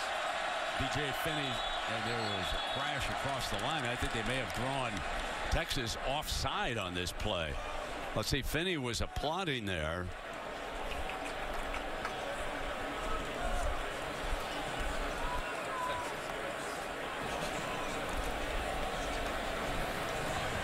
Offside with contact, defense, number 90. 5-yard penalty yields the first down. And Malcolm Brown committed the contact. You know, you wonder if they're just kind of guessing, trying to guess, because I don't think Waters was trying for a hard count. He almost started to pull himself out to make sure everybody was on the same page when Texas jumped. You did not see Finney show any bluff or anything. This is going to bring up second down and long. B.J. Finney, the center, is such a great story. Father died a few years ago, walked on. Mother worked a couple of jobs to keep him in school. And finally, Bill Snyder called him into the office and said, "You have a full scholarship, young man." And here he is, last year, the All-Big 12 center. He said he would have had to transfer if he didn't get that scholarship. That's how short of funds he was. Just one of those wonderful stories in college football. Second down and 9 now.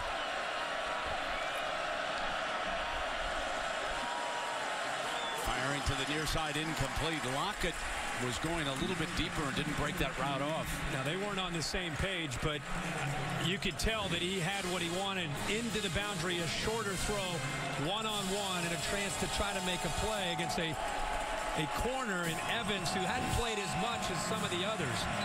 He had the matchup exactly what he wanted. He just wasn't quite on the same page and not in sync with Lockett. He's got him in the exact same spot again. This time they have a safety over the top, though, to try to protect the corner. Last play of the quarter.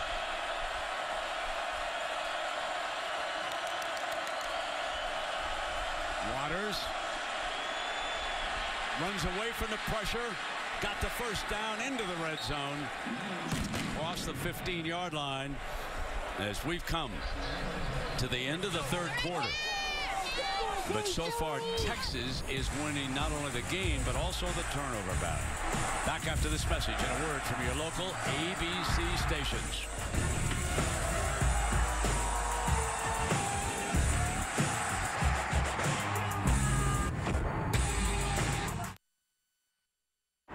Welcome back to ESPN Saturday Night Football, presented by Windows, where Texas and Mack Brown lead 24-7. Mack has lost 5 straight to Kansas State. Remember, he has 1 goal left for his Longhorns. Win the Big 12 championship. Can Mack pull that off? Won't be easy, but can he pull it off? He'll go to a BCS Bowl, and he will prove a lot of doubters wrong. But remember, this is a tiny, tiny step he's trying to make here tonight. There's a whole minefield ahead of the embattled Longhorn coach. But here tonight, his team has stood up so far to a team that's dominated. But Jake Waters, who ran for 13 yards on 3rd and 9 to end the third quarter, is trying to get the Wildcats into the end zone. Option look. Pitch now to Hubert. Run out of bounds on that far side. Steve Edmond. Great call against man coverage. And Jake Waters, even though he has a background of being a pocket quarterback, you can see how hard he's worked on the option game and getting comfortable with the footwork and the pitch relationship with Hubert. That time, Texas attacked him. He got the ball out of his hands quickly and gave Hubert a chance to get around the corner to pick up 5 yards. Remember, Bill Snyder has abandoned the 2 quarterback system here. He's gone with Jake Waters. 2nd down and 6. Option to the boundary. Hubert, tough. Not much daylight there. And Jenkins, Peter Jenkins, number 19, reads it. We just talked about how he does a good job of the option. Here's the man he wants to option right here.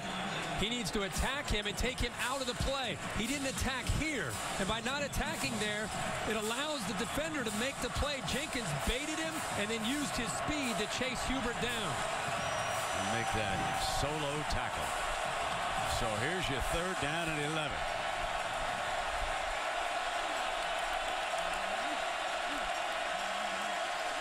Inside shovel pass. Hubert got the first down. It is 1st and goal. A beautifully delivered shovel pass, Harvey. Great time to call it, and a good block by Keenan Taylor, the right guard. A little shovel pass. I think it caught Texas off guard completely. They were looking at the receivers downfield. I think they lost sight of Hubert that time. And again, the right guard, Taylor, led the way around. And some pretty good moves there by Hubert. Some good footwork to keep that play alive. Goal line defense. 1st down and goal. Hubert, the running back.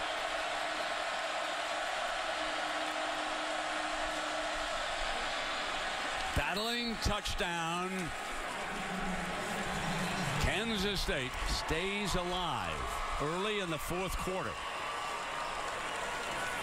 That was a huge drive for Kansas State. Check just to make sure that Hubert, good surge by Kansas State. See if Hubert extends the ball. Yeah, clearly across, and a touchdown for Bill Snyder. It's exactly what they needed here to start this 4th quarter. That's Hubert's 2nd touchdown of the night. And this would pull Kansas State after the extra point, if it's successful, to within 10. A lot of time remaining here in the 4th quarter.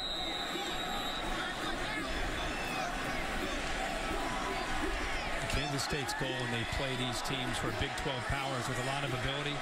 Get it to the fourth quarter, get it within one possession. Cantelli tacks on the extra point. You're watching ESPN Saturday Night Football on ABC.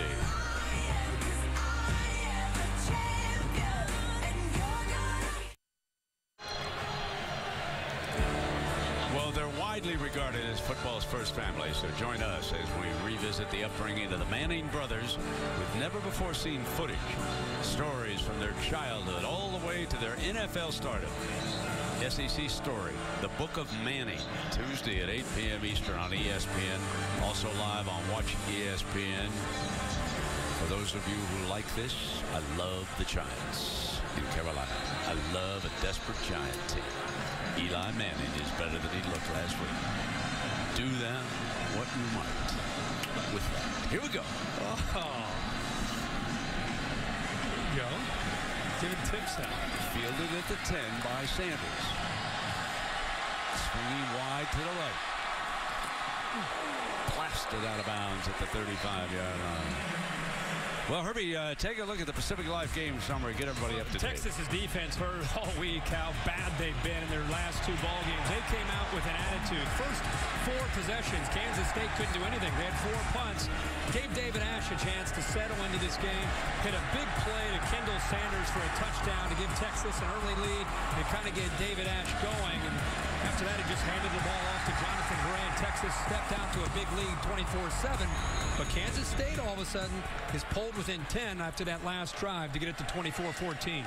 Now, Case McCoy has replaced David Ash, being evaluated again for a concussion. Jonathan Gray is in as McCoy's running back, but he snaps it off incomplete. John Harris was the target that time. That was a great throw by Case McCoy, and I love the call by Major Applewhite. Case McCoy is, for the most part, been just managing the game, handing the football off here on 1st and 10 after a touchdown. Get the ball out of his hands quickly. Accurate throw. Harris just dropped it. Right back to him. And that will make it 3rd down and 1. And our play caller liked the daylight that time, Herbie, and he went right back. And Roberts has been giving such a big cushion. Until he's willing to come up and take that away, if you need 6, 7, 8, 9, 10 yards with Roberts lined up deep and also bailing, might as well just take it. 3rd and 2. Now they tighten up their coverage on 3rd and short. So McCoy looks back to the left side, throws sideline, 1st down, Marcus Johnson. I think Kansas State, if they want to come back into this game, they have to be willing to take some chances. This time, Kip Daly initially lined up tight, right at the line of scrimmage, and then he bailed at the snap of the ball. Here's Gray, he's 2nd down and 10, and that stopped by the middle. Reed was there, the young man. Well, actually, he's a senior from Wichita, so he's no longer a young man. The reason that's important to try to challenge these Texas receivers, even though it's a bit of a risk, is because you can disrupt the timing with a backup quarterback, try to make him take a chance and try to maybe force it into traffic. I think at this point in the game, you got to take those chances. Malcolm Brown also in the game. He gets the handoff. This is going to be 3rd and long. Clock winds down inside of 12. We've got a 10-point cushion here. And the Longhorns have not turned the ball over once here tonight. That remembers the big story of the recent history against Kansas State. Bergeron in as the back on 3rd and 10 for Mack Brown.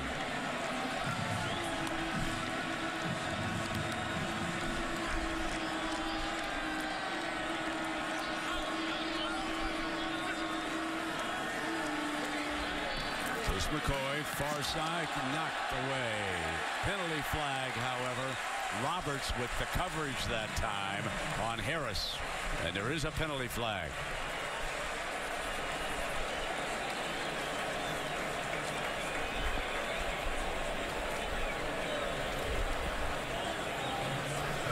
Pass interference, defense, number 4, automatic 1st down. Dorian Roberts, penalty, Herbie. Dorian Roberts, again, there's that soft coverage. This time he's anticipating the throw. He does the right thing, but just got there way too early. His left arm all over Harris, and it gives Texas the 1st down. Gray's the running back, going to sweep it to the left. Zimmerman up with a great tackle. Ty Zimmerman. We love Ty Zimmerman, as you can tell in Brent's call. Two-time captain. His dad's his high school coach. Came up in a hurry. And if he doesn't make that tackle, Brown gets around him and picks up maybe a first down.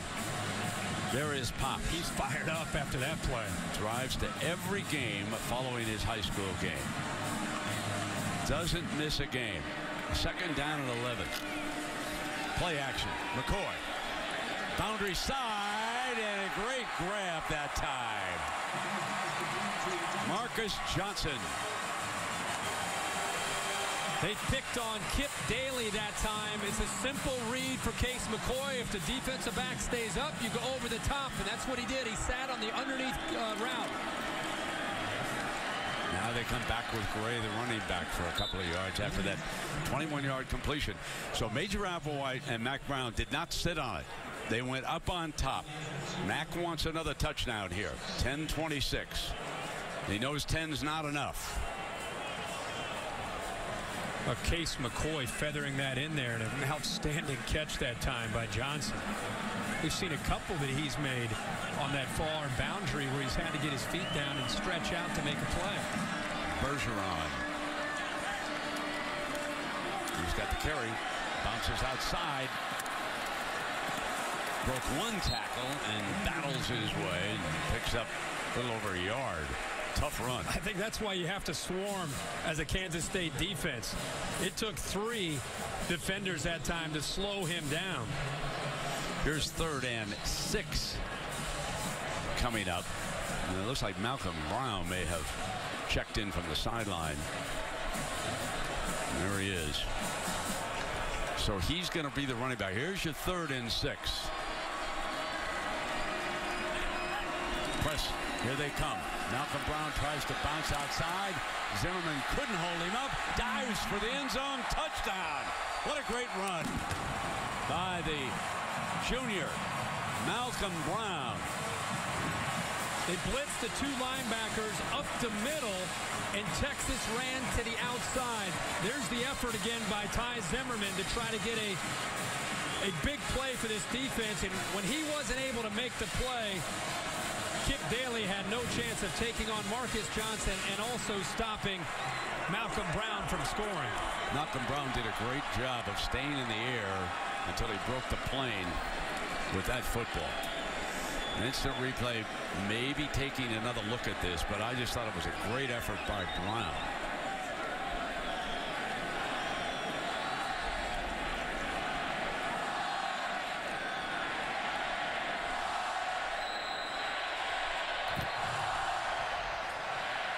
The ruling on the field of a touchdown is under further review.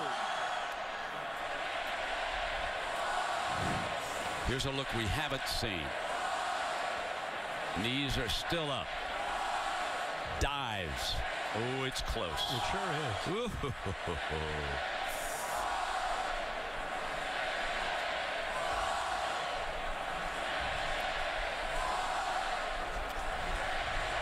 Touch. With that helmet of Roberts in the way, you have a difficult time picking up exactly where the football was. Remember, it was 3rd and 6 from the 9-yard line. So even if he doesn't get the touchdown, it's going to be a 1st and goal. From what we've seen so far, it'd be hard to reverse this call on the field. And if he is down, it might be at the half-inch line.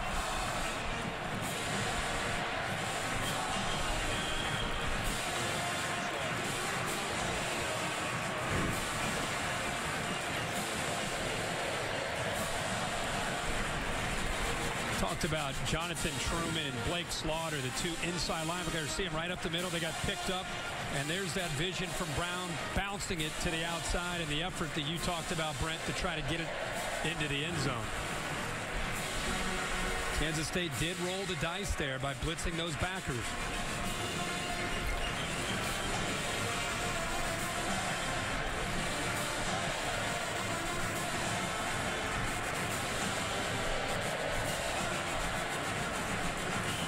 remember, this is a Kansas State defense. It's breaking in 6 of 7 new starters in that front 7.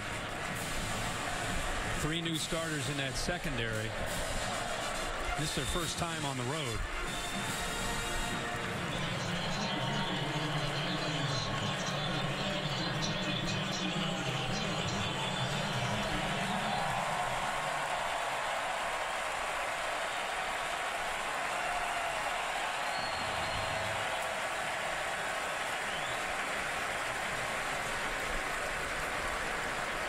After further review, the ball carrier's knee was down prior to the ball breaking the plane. It will be Texas's ball, first and goal at the 1-foot line. Wow. Like you said, if they rule it down, right at the wrong foot line. So it'll be first down and goal. And Malcolm Brown did such a great effort. You've got to give it back to him. Give him the ball. Let De La Torre lead the way. I think everybody in this stadium and everybody watching at home knows who's about to get to football.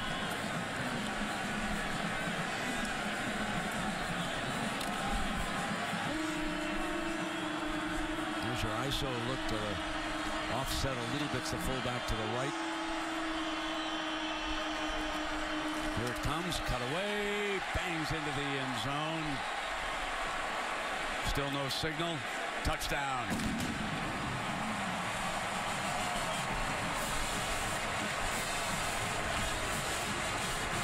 Took an extra effort, but number 28, Malcolm Brown, got the job done. Probably the greatest thing that you can say about Texas' performance tonight, with all the negativity that's been swirling around them, is these players still have some want. They still have some fight in them for this season, despite everything that they've been through, not just this year, but these last 3 or 4 years. I've been impressed by their determination and attitude they played with tonight. Happy running back. And why not? 31-14, Texas.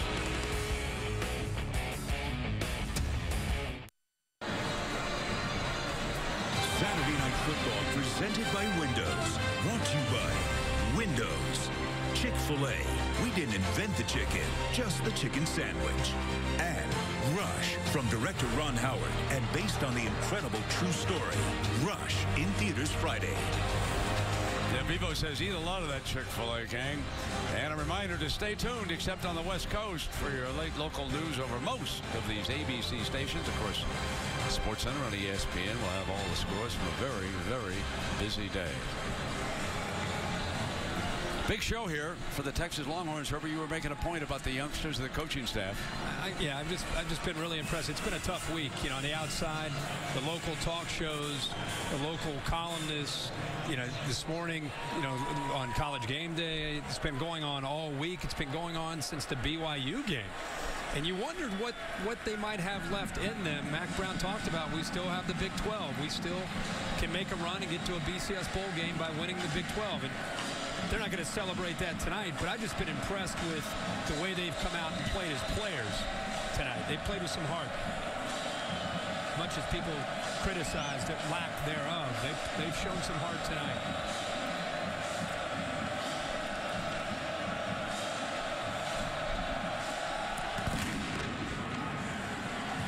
Lockett runs up to the 5-yard line.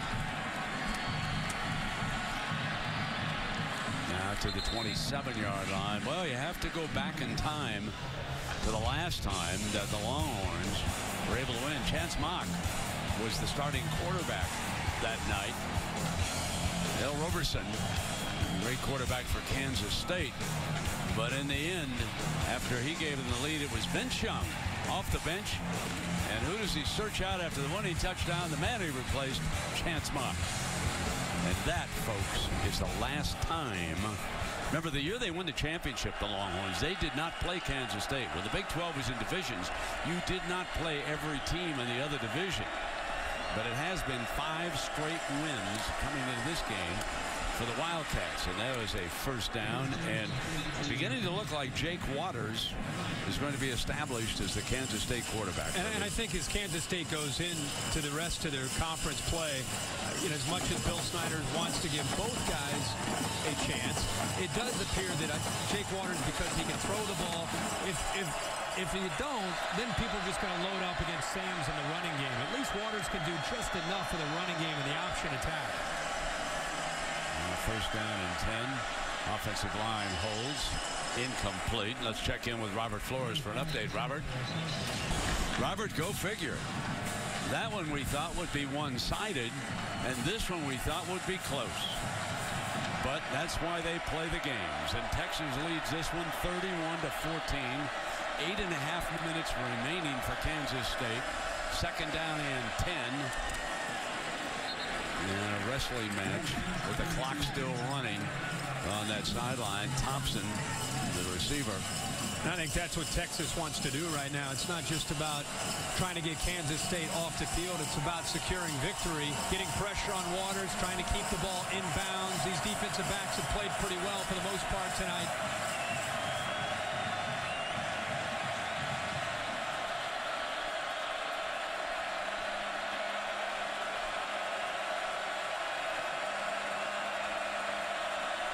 Third down and 5. First and 10 as he snaps it off to Curry Sexton. His first reception of the night. The young man from Abilene, Texas. And a strong arm from Waters here. He's on the left hash. He throws this all the way to the numbers on a third down and short where the defensive backs are anticipating a shorter throw. He had to put a lot on that football, and he made a nice throw there to pick up the first down. 7.5 minutes remain.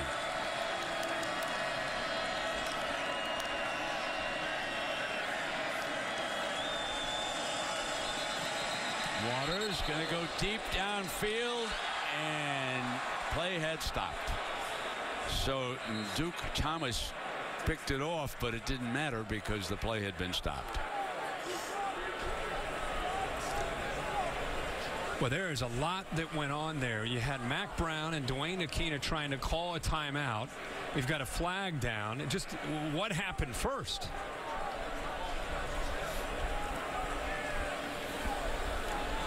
Dwayne Aquina and Mack Brown were going crazy trying to get a timeout called.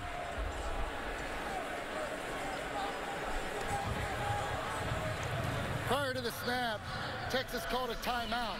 However, by rule, personal fouls are still enforced. Personal foul, targeting, defense number 33. He's kicked out. 15-yard penalty. That's Steve Edmond. And by rule, number 33 has disqualified himself from the game. Now, this is the second half, and it would hurt Texas in their next game in the first half, but it goes upstairs to instant replay. They can overturn the ejection, but not the penalty. Watch the linebacker. He does come in high. It does come in high. It's not necessarily helmet to helmet, but if they feel he targeted the quarterback, he's gone. For people that have been confused by this rule, they've talked at times about the crown of the helmet.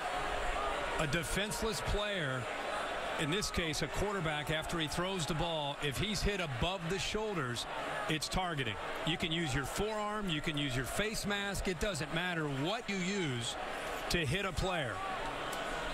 And the video that we just saw, it's targeting of a defenseless opponent without a doubt above the neck area, right in the head. Let's talk about the reason for this rule. And let's remember tonight, David Ash was knocked out of the game in the first half. Certainly not a dirty play. I don't mean to indicate that. But because of a possible concussion, they are trying to limit the number of head injuries. Targeting is under further review. That's right. Now remember, all instant replay can do is say he was not ejected from the game. They cannot overturn the penalty. And the only way they can overturn this if the initial contact was somehow to the shoulder and then he went up to the headgear. But if the initial contact, the very first thing he hit, was above the neck, then they'll hold on to the call that's on the field and he'll be ejected. And the video that we've seen so far looks like he hit him above the net.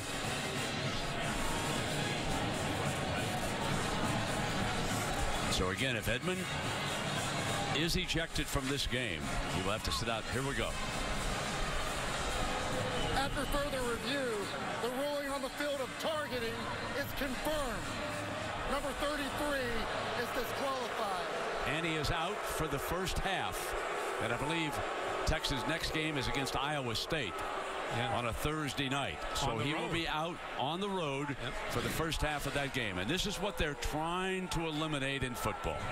And you have we can't measure intent, but there's no question that was up And you high. have to respect, when it's like that, you have to respect the rule and what they're trying to achieve here. Absolutely. What they're trying to achieve is the key thing with this rule. It's too bad for the young man. And now it is 1st and 10 at the 32-yard line. He was having a big night tonight. Steve Edman, 11 tackles and a sack. It was a position that Greg Robinson and Mack Brown were really emphasizing improvement from the Ole Miss and the BYU game. And Steve Edman came in prepared and played well, with the exception of that play right there.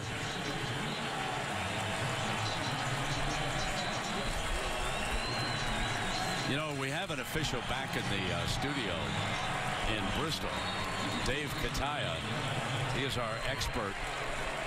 He's the former Pac-10 coordinator of officiating. Dave, come on in here and tell us if we were correct, if you too thought that was targeting and the young man should be kicked out of the game. Brett and Kirk, I think you're absolutely correct. All the elements are there. You've got to launch.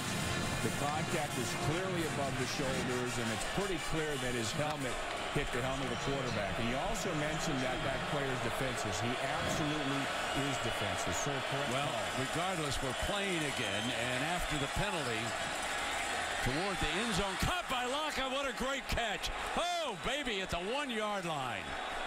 Penalty flag on it, but Lockett looked to me like he was making a great catch here, Herbie. It could have gone either way. Lockett has had a huge night, despite this game right now going in favor of Texas. Lockett looked like at the very end he may have pushed off of Diggs. And Diggs kind of landed on the ground and looked back at the official like, he pushed me all over the back here to get open, to get separation, to make the catch. How about Lockett not only catching the football, but knowing where he is and extending himself to try to get to the goal line? Yeah, there was the initial hold early by Diggs. Personal foul, hands to the face, defense, number 99. Pass interference, defense, number 6. Offset. Both penalties are declined. Result of the play, first down. They decline both of these, and they get the ball. They didn't give him the touchdown. They give him the ball, all the way down. Well, look, here's the first, the hands to the face, right over the center. As a pass rush, he just gets right up into the face and the grill of Keenan Taylor. And Diggs was complaining because of the push-off at the end, but you can see early Diggs had a hold of his jersey, and then Lockett pushed at the end to separate to make the catch. Still 7 minutes to go in this game, Herbie. And right straight ahead for the touchdown. So Jake Waters gives the Wildcats a life here. The crowd still upset about the ejection of the Mike linebacker, Steve Edman. And there's, as you said, still a lot of time left in this game. Texas better keep their eye on the prize right now. Well, we want to thank Steve Kataya and Chase, I'm sorry, on that.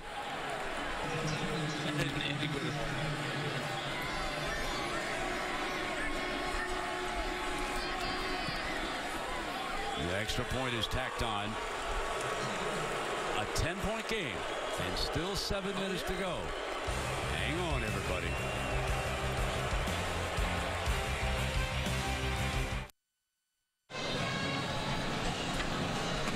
Well, we welcome you back to Austin, where all kinds of things have broken out here. Officially, we have 7 minutes remaining. The Longhorns up by 10. Linebacker has been ejected. Wildcats have scored, and now we're not sure that that should have been a completed pass when we looked at the replay. That's right. Tyler Lockett was going down, and it appeared in one of the replays like the end of the football struck the ground. But at any rate, it counts right now, and it's 31-21. Here's Sanders. He's down. So let's go back here, Herbie, and take another look at Lockett now. Watch the end of the football as it comes down. Well, definitely looks like there was some contact, but it looked like maybe his right hand got underneath. So this is where they had 2 penalties on Texas that they declined. Looks like a catch to me. Close. Yeah. But nonetheless, 6 plays, 73 yards, a little over 2 minutes, which is exactly what Kansas State had to do to try to give themselves a shot here. Now they got to get this Horns offense off the field if they want to get it within 1 possession. Gray, the running back, breaks loose.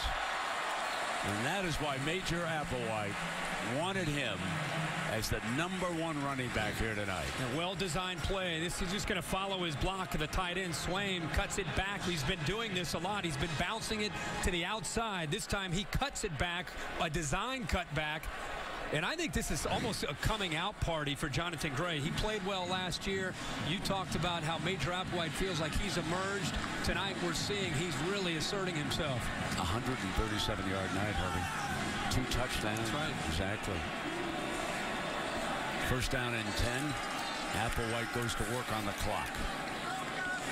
And what the Horns want to avoid here is any kind of a turnover. They lead it by 10. They've played smart football on this side of the field all night long. Whether it was David Ash in the first half, or boy, give Case McCoy a lot of credit for coming in relief. He's been 5 of 8. Hadn't thrown a lot of passes, but he's managed this game, getting into the right checks, showing that veteran attitude that he has. Malcolm Brown is also there with Gray, alongside the quarterback, Case McCoy, who has come on here in the second half. Texas has not turned the ball over in this game. And here comes Gray. And let us check in with Robert Flores for an update. And Robert, tell the Buckeye defenders to buckle up, everybody. Here come those Badger running backs. What else is new, huh, Herbie? 5 minutes to go now. McCoy puts it up, and Shipley goes down. Is there a penalty flag? The crowd certainly wanted it. The only thing it could have been, if they're not going to call that, is incidental contact. But Shipley went down, and if he didn't go down, he probably makes his catch. Evans, boy, he hooks him with his left arm. No question about the hook. Was it catchable here if he'd stayed up? To me, it looks like that's a questionable call. Hooked him with his left arm. No question he hooked him. So on 4th down now, Thompson is back deep, fair catch. At the 33-yard line. 4:49 to go. Wildcats with a football when you come back. NASCAR's chase to the Sprint Cup continues Sunday. New Hampshire points leader Matt Kenseth looks to build on his momentum, keep Kyle Busch and Jimmy Johnson from gaining ground. Don't miss the Sylvania 200 in New Hampshire tomorrow 1 p.m. Eastern on ESPN. Last time they had the ball 6 plays, a little over 2 minutes and a touchdown. Had some help from Texas with some penalties.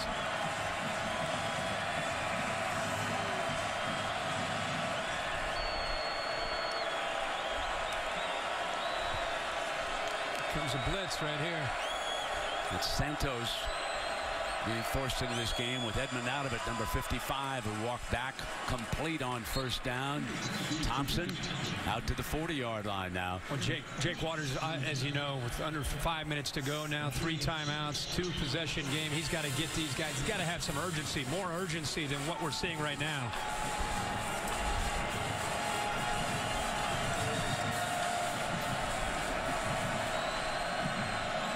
Sexton is lined up to the boundary side. Andre McDonald is the big tight end, but they've got to move. Yeah, they're wasting many precious seconds here. Jeff Coat gets to Jake Waters with his pops in the stands. His dad, a great defensive end in the National Football League for years. He went up against a tight end and Andre McDonald. And I'll tell you the thing that Jeff Coat has developed. There's Pops. There's his dad. Hey, the big fella. That's my son. How'd you like to try to block Pops even today? Well, I was going to say, he has developed his dad's power. He used to have just quickness. Now he has that power from his dad. Dallas Cowboy fans remember Jim Jeff Coat very well. Yeah. 3rd down and 7 now. Going to go deep down that far side. Lockett's got it in stride and out of bounds. What a night for Tyler Lockett. That's his 13th catch, 237 yards. And the one thing you cannot do when you're up big is get beat deep, especially in this situation. One-on-one coverage. Waters has shown an ability to put the ball, the deep ball, right over the shoulder of Lockett. It's the 3rd time we've seen it tonight. 52 yards on that pass play. Jake Waters has thrown for 275 now.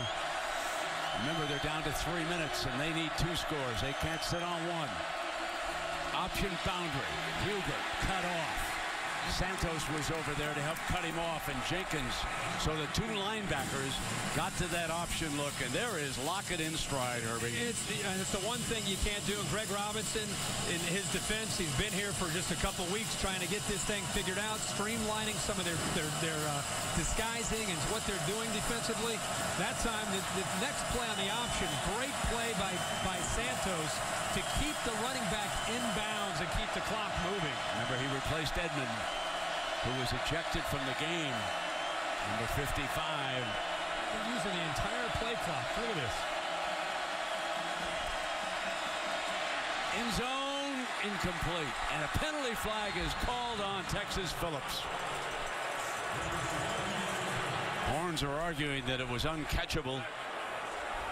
That's going to be a 1st down, but what's critical at this point, the clock. Prior to the pass, holding defense number 17. Out the distance to the goal, automatic 1st down. So the safety was holding.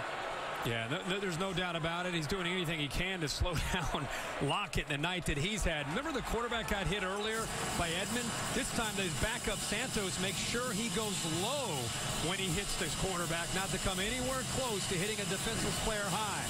A learning lesson. That's right. 1st down and goal.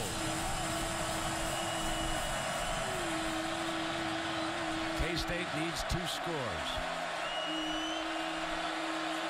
Winding down toward 2 minutes. Waters keeps it, sneaks ahead. Fumble! Battle for the ball. It may be Horns football. The scrum breaks out. And Texas comes away with a loose ball. Dalton Santos, the young man who replaced Edmond.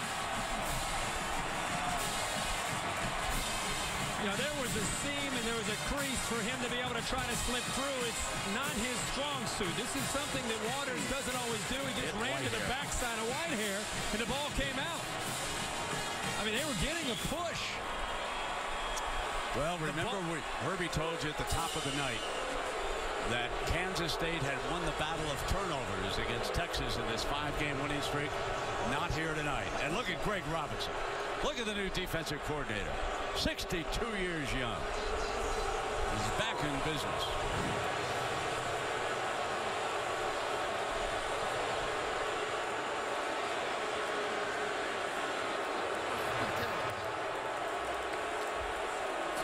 There's their turnover margin of a year ago. Herbie also told you how many guys up front they've lost. Yeah, it's a team that is undermanned. They've got to come together and play on the road and have every break go their way, and that's not been the case tonight.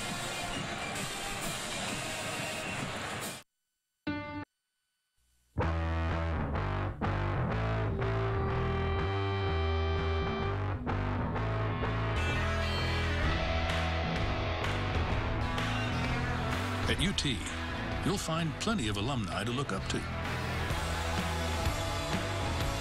The question is, how soon will they look up to you? The University of Texas. What starts here changes the world.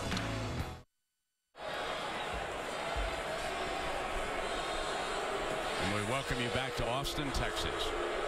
The Longhorns. The Longhorns, desperate for a win, lead Kansas State 31-21. It has been an eventful night down here in Austin for those of you who just joined us. Mack Brown, under enormous public pressure, has said the last goal on the table is to win the Big 12 championship. His starting quarterback, David Ash, returned in the first half, was knocked out with another possible concussion, having missed the Mississippi game a week ago. Case McCoy is under center right now, and he has Jonathan Gray as his running back. And Herbie, tell the folks who joined us what kind of a night the Horns have had, especially Jonathan Gray. Well, they've been backed into a corner, and they came out tonight and they fought. You know, they really have. Kansas State just blew an opportunity. Their quarterback, Jake Waters, fumbled at the 3-yard line. They were trying to go in to try to get this to a 31-28 game.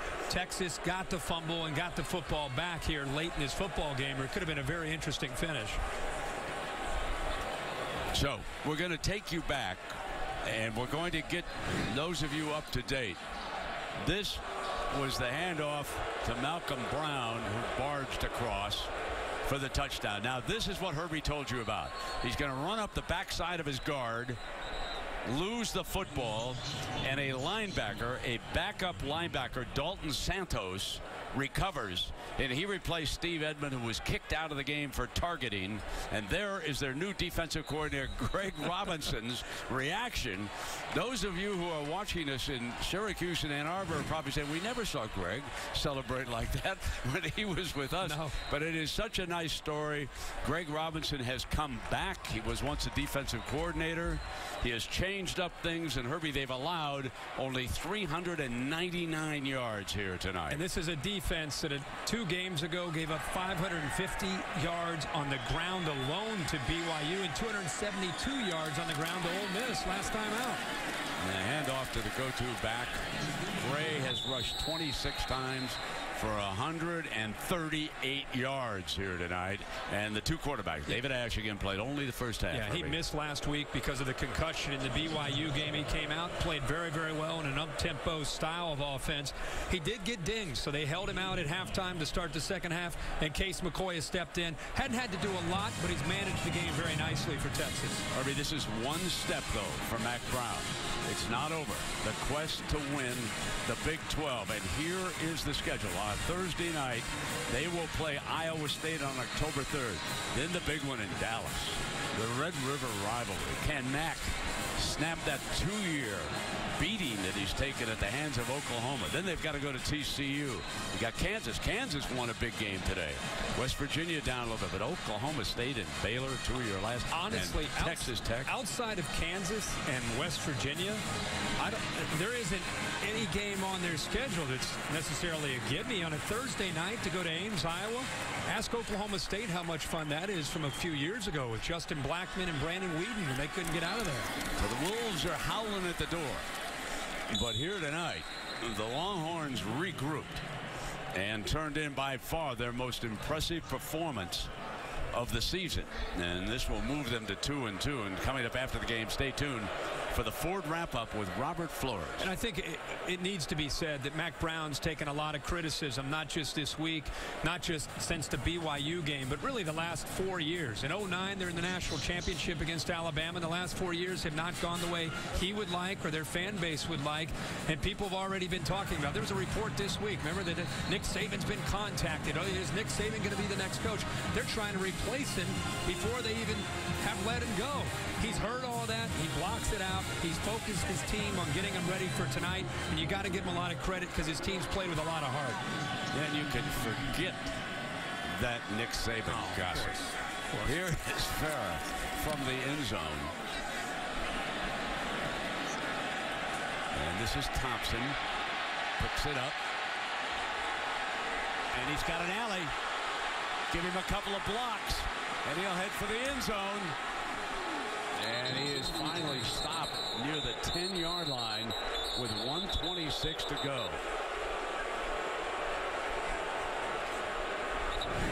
Thompson and this Kansas State team just not going to give up on this. Looked like a little push in the back there by Zimmerman. They get away with another push in the back there by Hubert.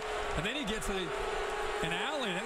It's definitely a push in the back. That wasn't Hubert. That was Morgan Burns, who also wears 33. And then he gets a convoy down the left sideline. It's a 40-yard return with 1:26 to go. Quick strike, onside kick, and who knows? Yeah, and without any timeouts, you need to take some shots into the end zone so you avoid either getting sacked or coming up a little bit short of the end zone and letting the clock continue. Mack was pointing at one of the replay boards, and he detected that push that Herbie told you about. That's the reaction of the crowd. Juggled by Lockett a little bit high. So it'll be second down and 10. Phillips, the safety for the Longhorns right there. And the people that are just tuning in, Waters has looked to his man Lockett, Tyler Lockett, all night long. The ball's a little bit high. Lockett tonight, 13 catches tonight alone. He's been isolated in man-to-man coverage. He has 237 yards receiving tonight. And you got to think they're going to find ways to try to get him the football down here deep in Texas territory. Second down and 10.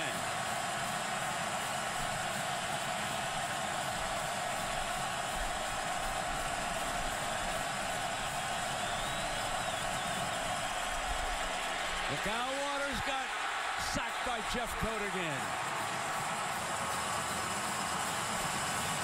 Jackson Jeff Coat, and there's his daddy, an assistant coach with Colorado.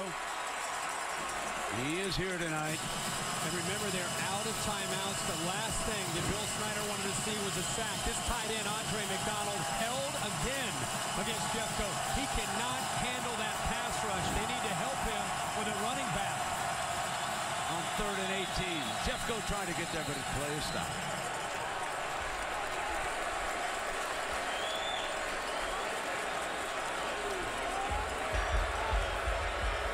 Full start.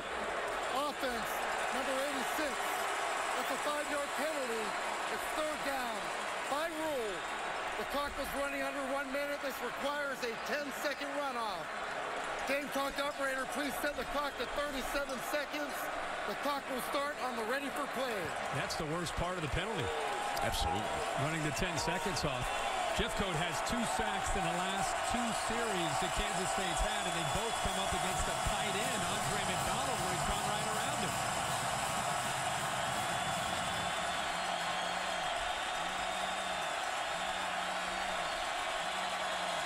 Now he's matched against Cornelius Lucas. Fumble, loose ball. Texas is going to win its opener in the Big 12. They will snap the 5-game losing streak at the hands of Kansas State. Mack Brown with a little breathing room.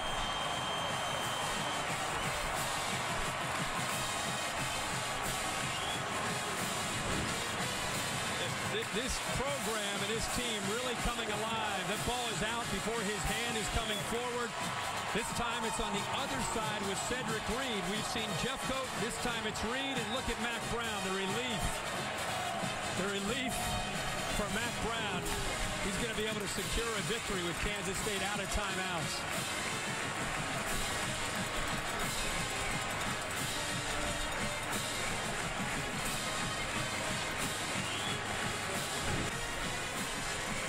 A little Texas pride tonight here in Austin. Give these youngsters a whole lot of credit, not to mention the coaching staff. They didn't get down on themselves. And Kansas State will bounce back from this, trust me. That's an outstanding coaching staff over there. Bill Snyder knew he was going to get a big shot tonight from Mack Brown and the Longhorns. When we asked Mack Brown about all the players that Bill Snyder lost, he said Bill Snyder didn't graduate. They're okay at Kansas State. And that is the truth. No doubt about it.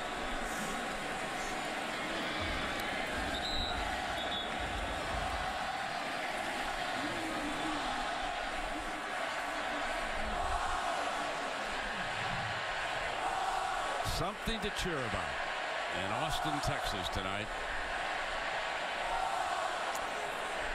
Against the replay. Wants to check with our referee as we take another look at this. It's all about if the ball is still in his hand as his arm is coming forward. The ball is out. And thankfully, the National Football League changed that horrendous tuck rule. There is no question that is a fumble. Are you not a fan of that, that particular night or just in general? In general. In general. Okay. No, it wasn't. No, the Patriots winning that night against the Oakland Raiders. It was okay. It was okay. It was okay. I could still buy breakfast. Okay. It was okay. All right. Just making sure. I don't know, because you had some conviction there. I thought it was a lasting memory.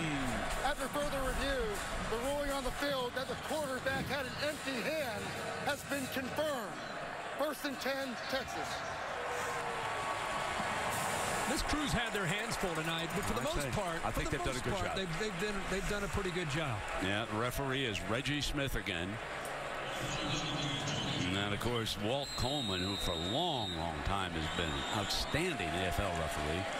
He kind of oversees the officials in this conference, and he does a terrific job. No, I thought the crew did an outstanding. Tough game to officiate. Sure was. Can't say it enough. Mack Brown, circle the wagons. There's DeLoss Dawes, his athletic director. He's been in there with him. Always been behind Mack. Yep.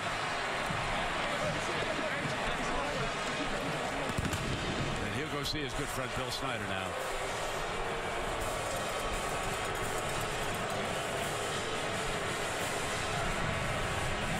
There they are. A few words from Bill Snyder. No one going to read his lips. What he said to Coach. Great respect for each other.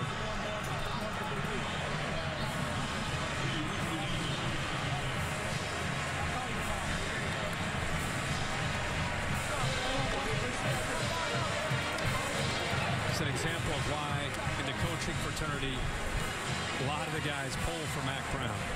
Well, they pull for each other. Yeah. They know how tough the job is. What have you done for me lately? Absolutely. You know, that's the world we're in, and I understand that. And so does every coach. And so do you. I mean, everybody understands it. That's just the way it is. Mack's done great. Made a lot of money down there. He's been very successful. He's done a wonderful job with Texas, and the heat's on.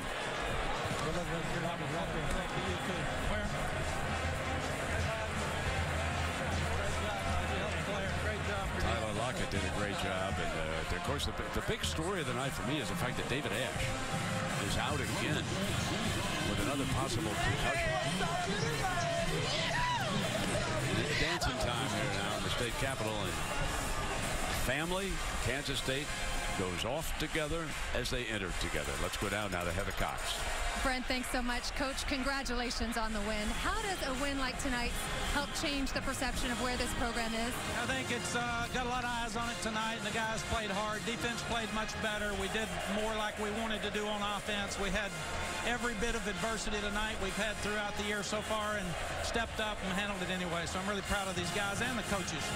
You told me flat out that this group of players hasn't played anywhere near where they're capable of these last 2 weeks. So what sparked that dramatic turnaround tonight? Oh, I think they just weren't happy with who they were the last 2 weeks. That's not what we were in preseason. It's not what we were in the spring and not what we were planning on. So 1-0 in the Big 12 and moving forward. Describe the sense of pride, Mac, that you feel for this group of men around you. I really feel a lot of pride for these players especially, but the assistant coaches too. They've worked so hard to make tonight happen, and against a really well-coached, good football team in Kansas State, who we have not done very well against. Right, and describe the conversation that you had with your quarterback, Case McCoy, in the locker room at halftime when you found out that you wouldn't have David Ash for the second half. Well, we just told him, this is your turn.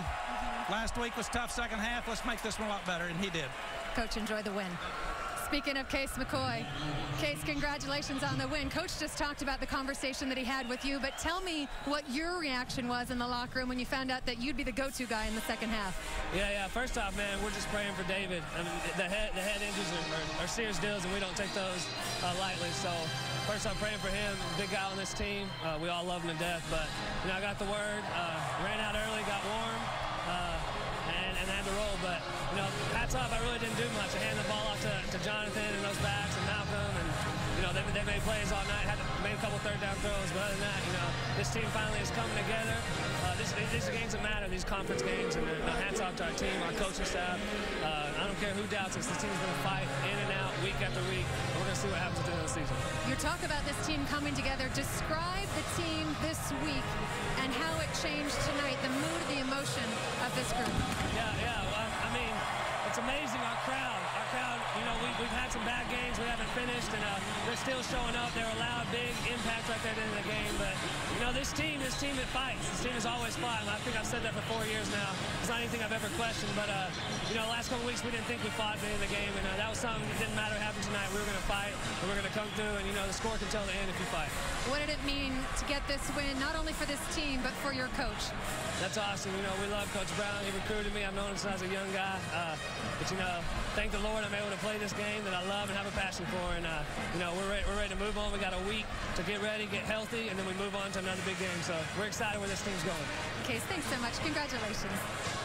And thank you, Heather. A sweet sound in Austin.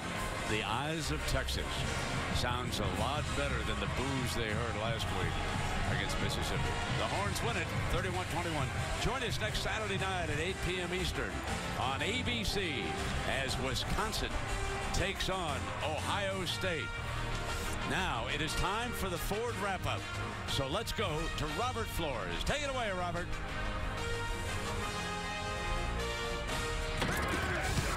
All right, Brent, thanks. Welcome inside our college football studios. Before that win in Austin, they were selling Nick Saban 2014 T-shirts. Saban in Tuscaloosa this afternoon as #1 Alabama had their home opener against Colorado State, a team coached by Jim McElwain, former offensive coordinator at Alabama. A.J. McCarron, 20-26.